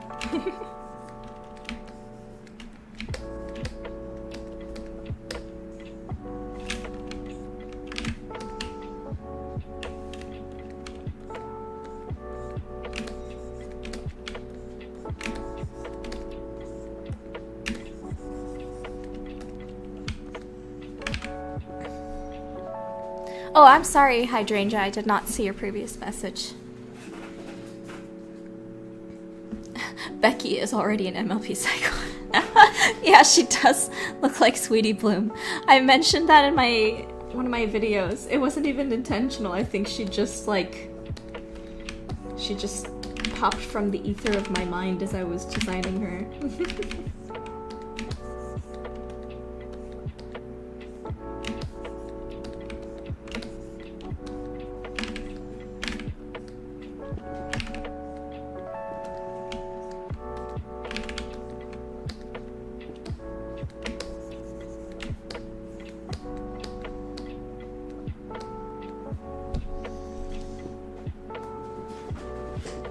Pumpkin Potion, is she that YouTuber, that VTuber that has that like extremely well done rubber hose tracked 3D model?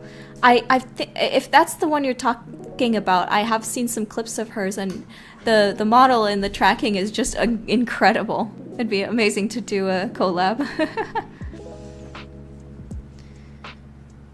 Do you see your video game being made into a movie, and do you want Henry Selick to direct, or Tim Burton to direct it? I don't think it'll ever get that popular. But that would be really cool. I think it would totally fit as like a stop motion movie.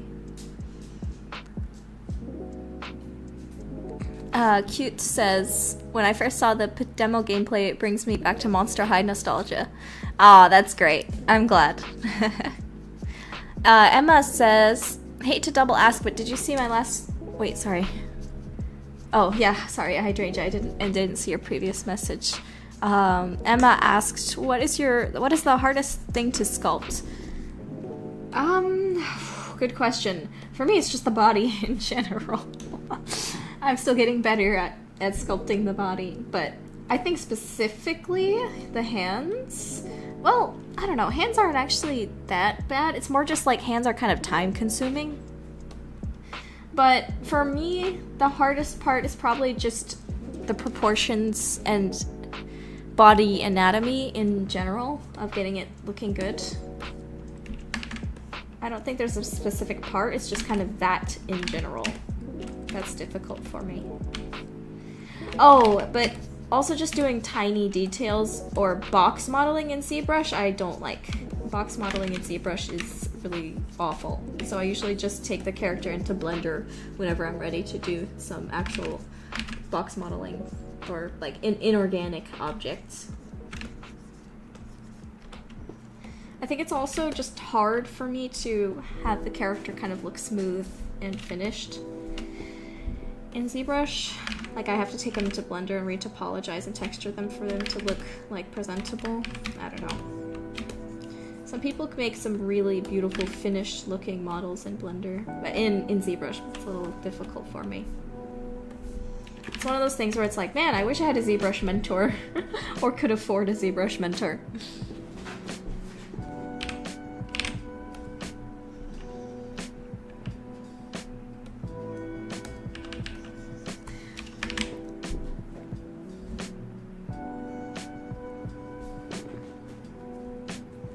How do they get the rings on their horns? Oh, they just grow them over time. By the time they get to an adult, they usually have about 8 rings. Depending on the species and depending on the person. It's just 8, at least for unicorns, 8 is the average by adulthood.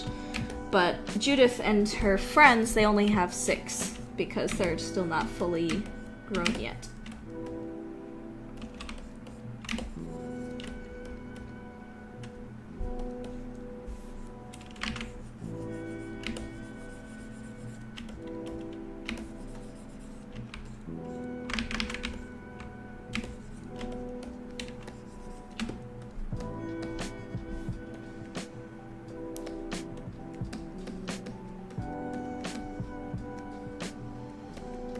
We got a butt to deal with back here.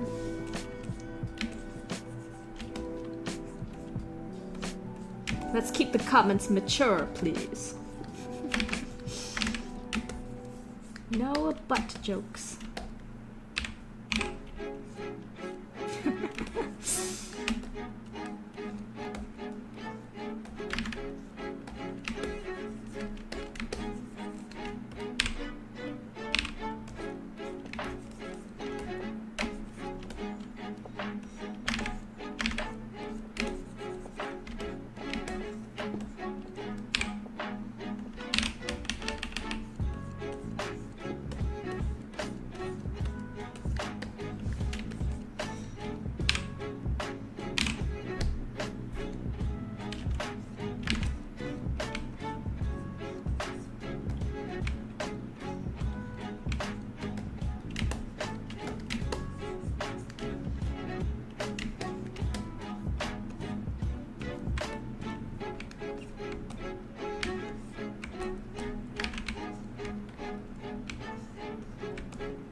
See you, Oscar. Thanks for coming.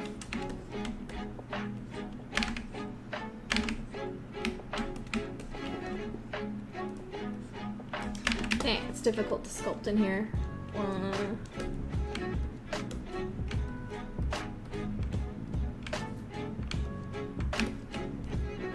Okay.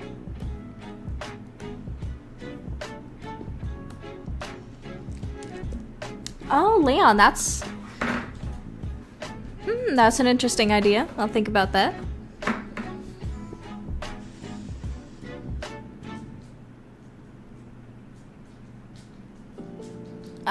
Greek mythology, like, satyr and a centaur.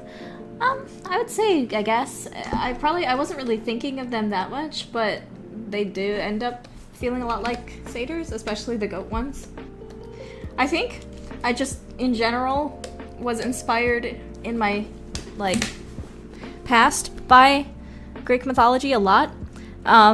Mostly because of, like, C.S. Lewis and Narnia. I loved the Narnia books and movies when I was a kid. I still do love them. And those really ignited in me this kind of love of fantasy races and fantasy creatures because of the use of, like, satyrs and centaurs in those stories that were really fun. I remember when I was watching the movies, I was always so excited to see a centaur on the screen. I was like, that's so cool! Wow! So that's why Dragon Queen has satyrs and centaurs and things in it. Very Narnia inspired. And of course, Lord of the Rings inspired as well. The good old Tolkien-Lewis combo hour of fantasy ideas. Though it's funny because they disagreed so much on how to write fantasy stories, and yet both of them made iconic works.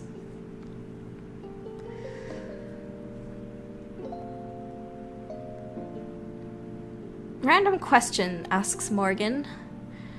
And my only one, do any of the fiefdoms have any form of democracy, like a medieval parliament or something? I'm painting some English Civil War stuff. That's a really good question. Their society is based on the idea of fiefdoms, and one, you know, central king ruling over the fiefdoms, and each fiefdom is ruled by a baron. And then under the baron is like knights and lords and things. So it's a... Oh my goodness. What's the word again? I know this word. Stop showing me stuff that's not mine. What's the system called? My brain.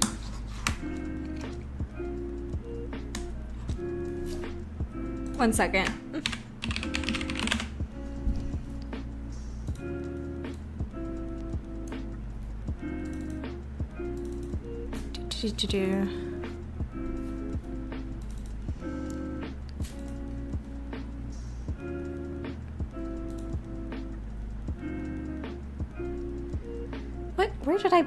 Where did I put this?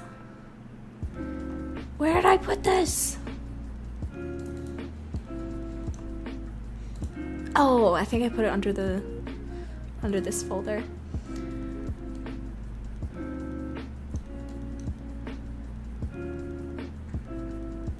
Darn it, I still don't remember the word. There will be a lot more information about the government system and stuff in the final game. But it's based kind of on medieval England, but with a lot more of a modern twist, and potentially some changes to, like, you know, adding House of Lords and other such things. I can't really comment too much on it right now without me having, like, my research stuff in front of me and doing more research in general. Because as far as I know, the fiefdom system doesn't really work as much for a modern sort of capitalist American modern English type society in terms of people being able to actually be middle class. I believe originally the fiefdom system more led to kind of high class, low class, and that's about it. Not really much of a middle class.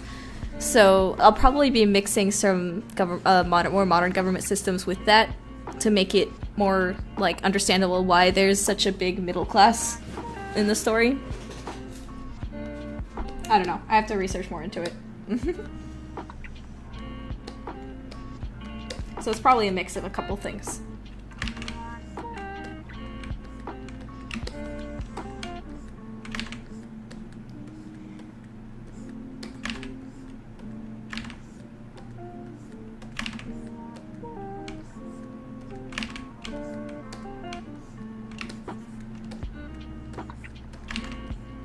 Feudalism. That's the word I was looking for. Oh my goodness. Let me make sure that's the right word. Hold on. Yes, feudalism. That's what I was thinking. So it's kind of based on the idea of feudalism, but with some differences because of the more modern society that we're looking at in this story.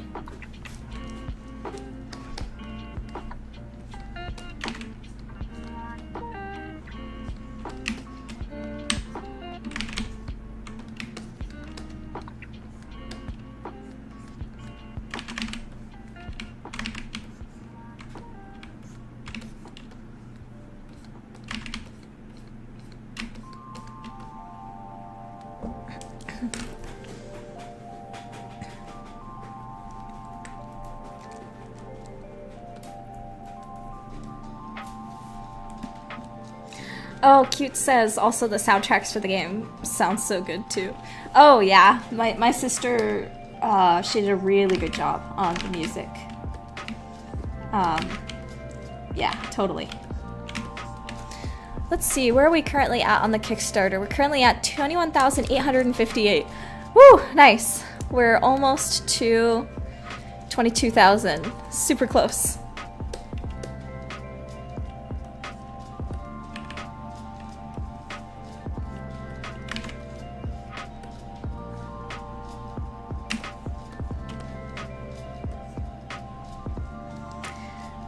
See you later, Feathered. Thanks for coming.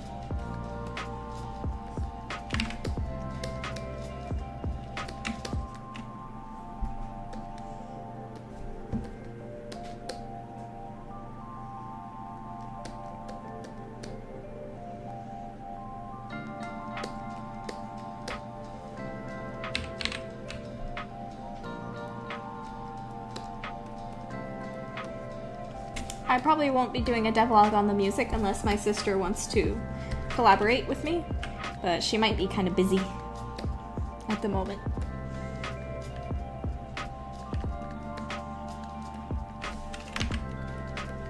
The next devlog will probably be more about the puzzles now that I can actually talk about them without spoiling the demo, because hopefully most people have already played it.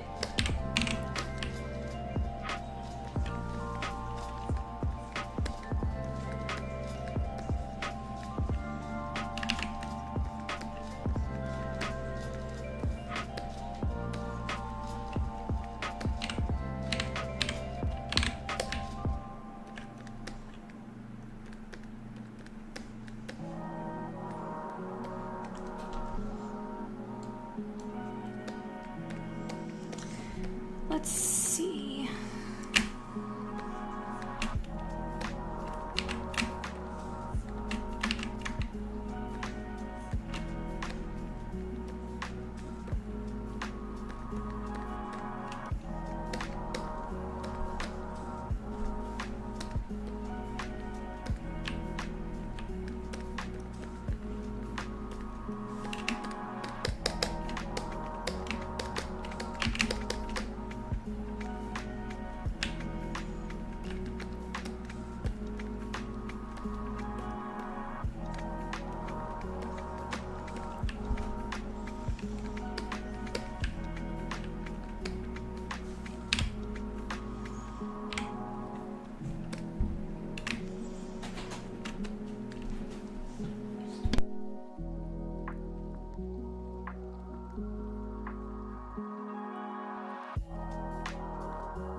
Alright, I think I'm gonna be heading out pretty soon, guys. Giving you a maybe 15-minute warning.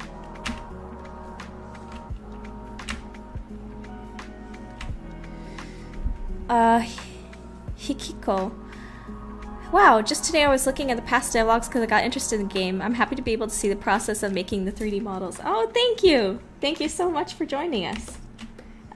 You know, what's been really cool to see is now that the trailer's getting some more attention, because I kind of promoted it a bit with the promotion system, a lot of people have been going back and looking at my previous devlogs, and I've been getting comments on those, and it's been really exciting to see, because I put so much work into the devlogs too. So seeing people like go back and look at them and leave comments on them, it's been really encouraging. I'm glad you guys enjoy them.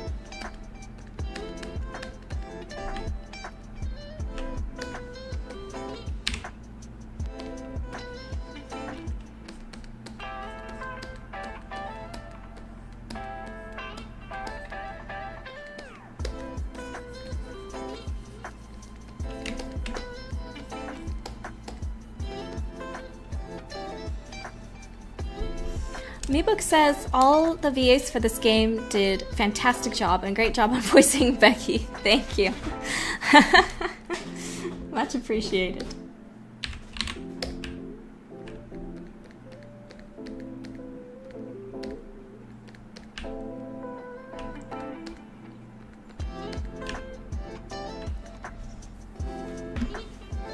Have a good night, a Cyrax? A Kyrax? Sorry. Thank you. Have a good night.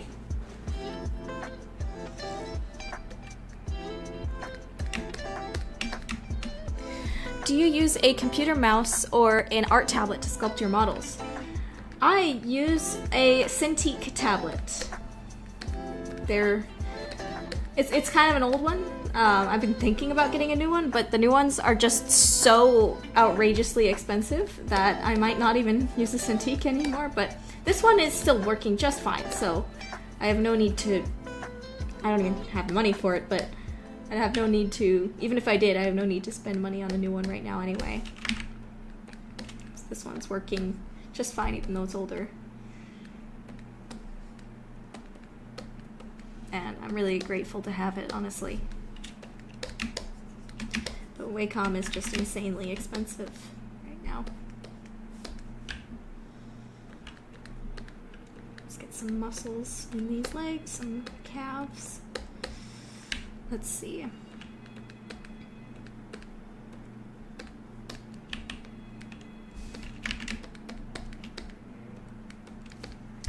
Okay.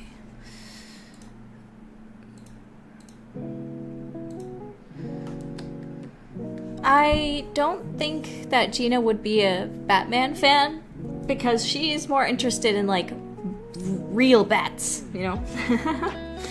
So I mean, she might like Batman as a character, but I don't think she'd be super into him. She'd probably be more into like real bats and go visit caves and stuff.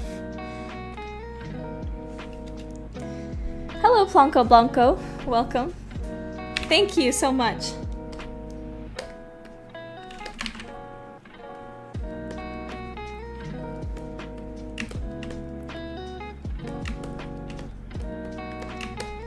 Well, let's do something a bit fun before I start heading out. Let's go ahead and start on the big braid in the back.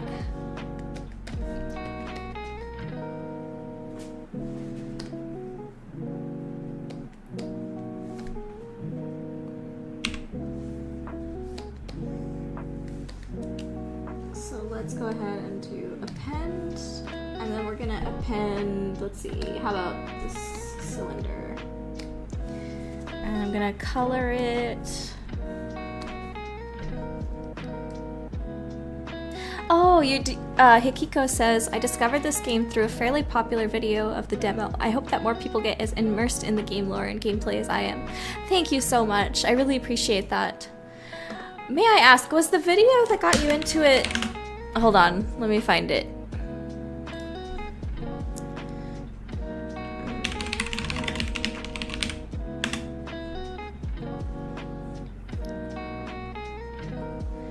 Was it the Mazlov's game channel?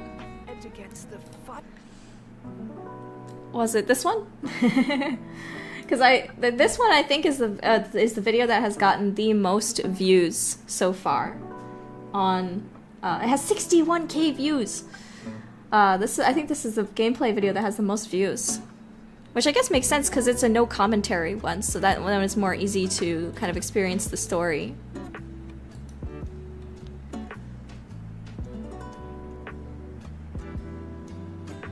It also has some really nice comments on it too. I see some comments saying like, the game has the vibe of something from the 2000s. I love it. I love comments like that. I've gotten a couple of people saying like, this looks like an Xbox 360 game that is like one of those nostalgic Xbox 360 games. And I'm like, dude, I love that comparison because I want it to feel like it's like nostalgic for something that you've never even played before, you know?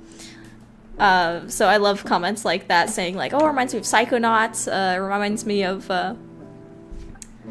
older 2000s games. I love that because there were a lot of really good games that were released during that time.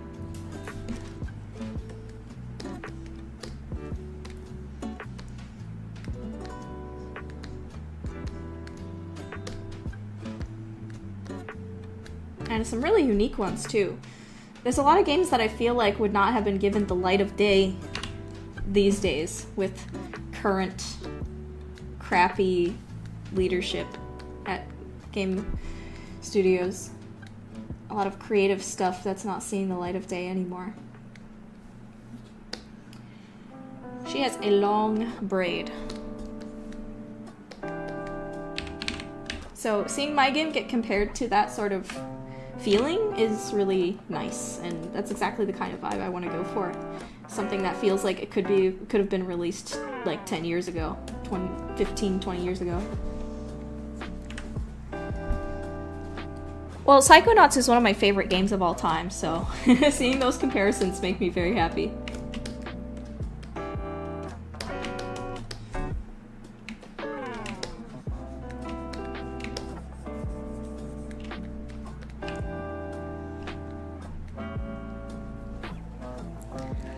Meebook says, I like that some of your family members were involved in this project, with your dad voicing the headmaster and sis organizing the music. Thank you. Yeah, it's great.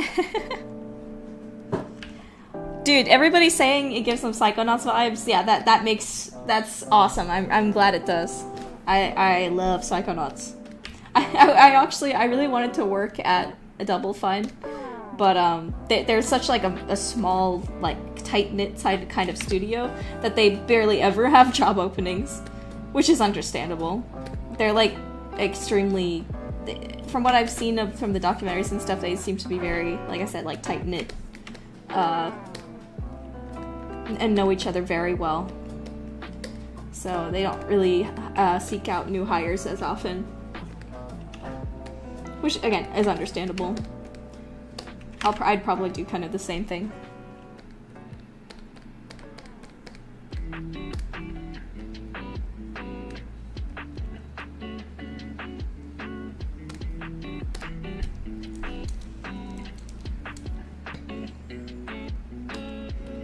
Sort of reminds you of a video game called The Golden Compass. Oh, so was it a game that was based on the movie or the book? I never watched it, but I've heard of it.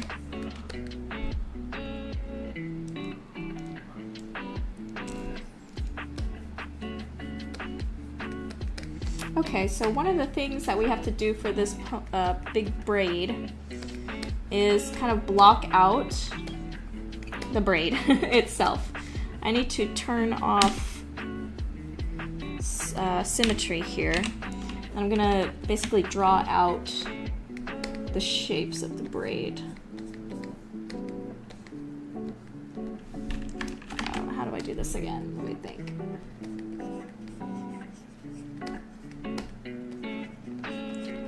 This is one way of doing it. I think there's also like brushes specifically for making braids too.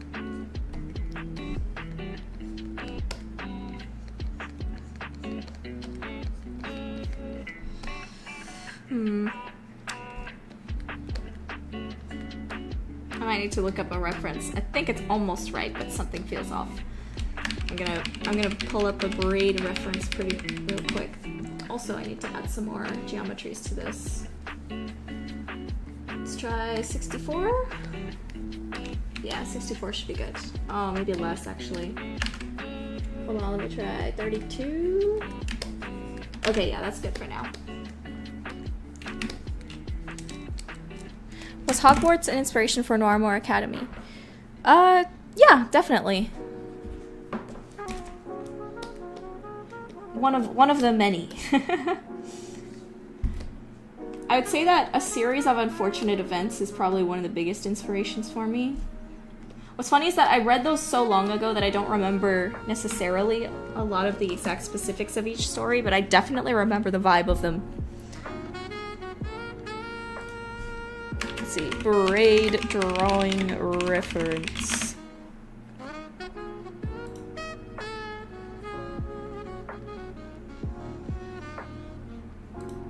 Okay, I pulled up a reference on my other screen.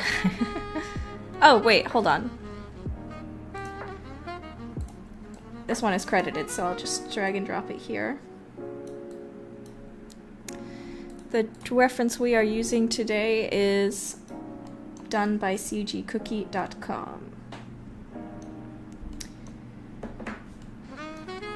There we go. This should help.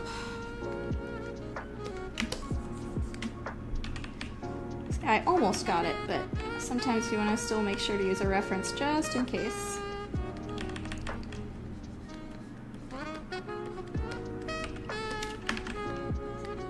And let me also do this so it's easier to see on the black.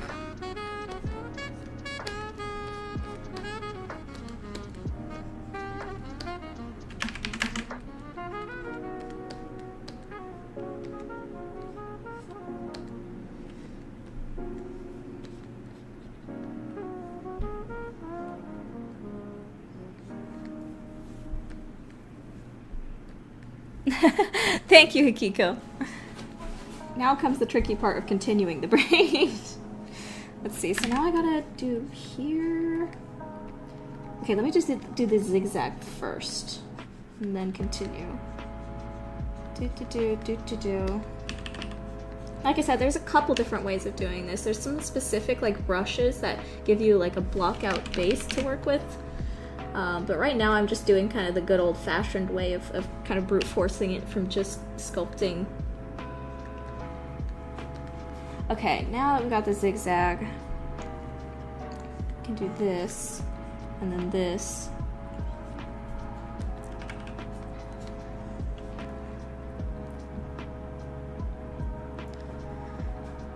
And then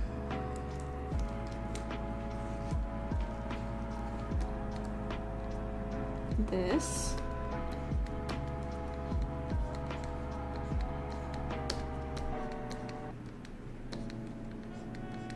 There we go. See, now it's starting to come together more.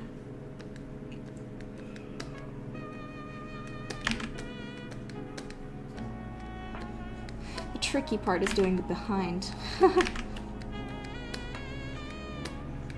But for now, we can just do this.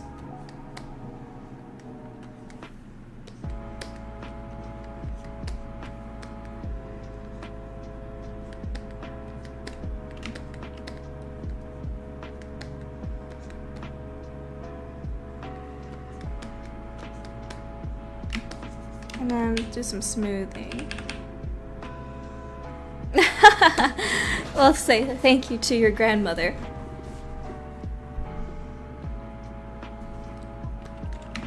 I kind of miss the era where they made video games off of movies too. Like, sometimes they were just kind of bad cash grabs, but other times they were just a really cool way of letting you like immerse yourself in the world of that movie outside of the actual movie. Like, be able to kind of interact with it and explore it. Even though, of course, the Lego games aren't exactly like movie games, like they're a little bit more of an in-between.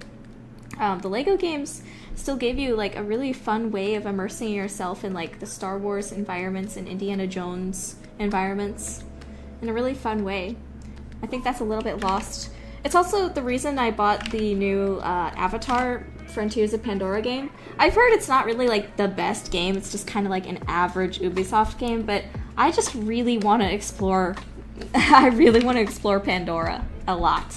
Like, I love the Avatar movies, and just having a AAA high quality environment art type of experience, even if the gameplay is lacking that I've heard, or just at least okay. I just really want to experience that exploration. That's something we kind of miss with the lack of movie tie-in games these days. A mixed bag, but still an interesting idea.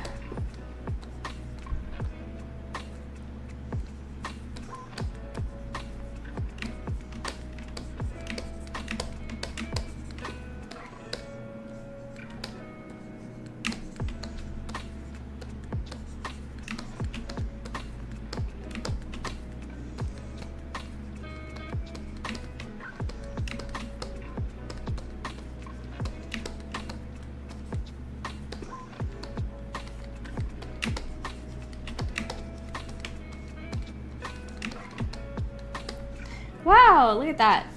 It's definitely not quite done. There's a lot more to do, but you can kind of see the blockout really looking nice, if I do say so myself. Now the tough part, like I said, is going to be the back of the braid, having to connect all that.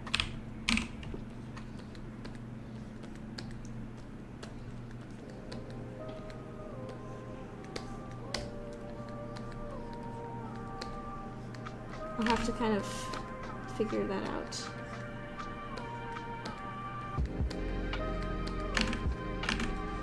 One thing that's fun about having long hair is that I could just make a braid on myself and then reference that.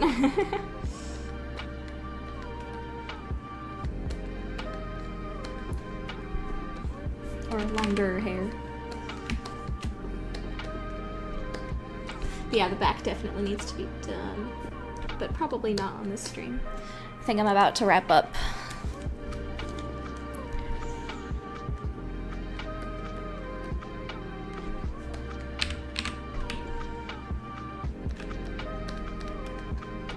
We can poof out. Oh, it's completely fine if you can't pledge to the Kickstarter. All good. I know what that's like because I also can't really pledge to any Kickstarters right now.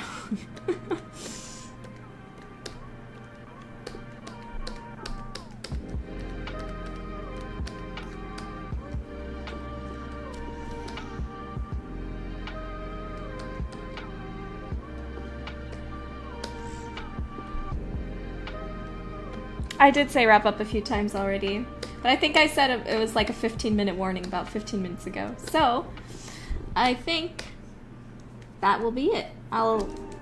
As a few last things I'll say is, if you want any specific like YouTubers, or you think any YouTubers would be interested in playing the demo and helping us out, feel free to tag them on my Twitter, on like the trailer of the game post, or tag them on my Instagram page, the post of my trailer, and just don't like spam them, of course. But yeah, if you're interested in that, feel free to tag some YouTubers you like, and hopefully they'll see it and be interested in playing the demo. And that's about it for today. This was another really fun stream. I'll probably do another one very soon. And thanks so much for... Oh! Kiko asked, what's your streaming schedule? I'd like to see future directs. Oh, that's a good point. I probably need to actually work on a streaming schedule now that I'm going to be doing this more often. That's a good question. I have to work on that. It's a little difficult right now because of how much I'm working on the Kickstarter. It's eating a lot into my schedule. I'll let you guys know on the Discord and on, YouTube posts and things if I end up making a schedule, but yeah, I'll let you know. Thank you guys so much for joining us, and I'll see you next time. Bye-bye!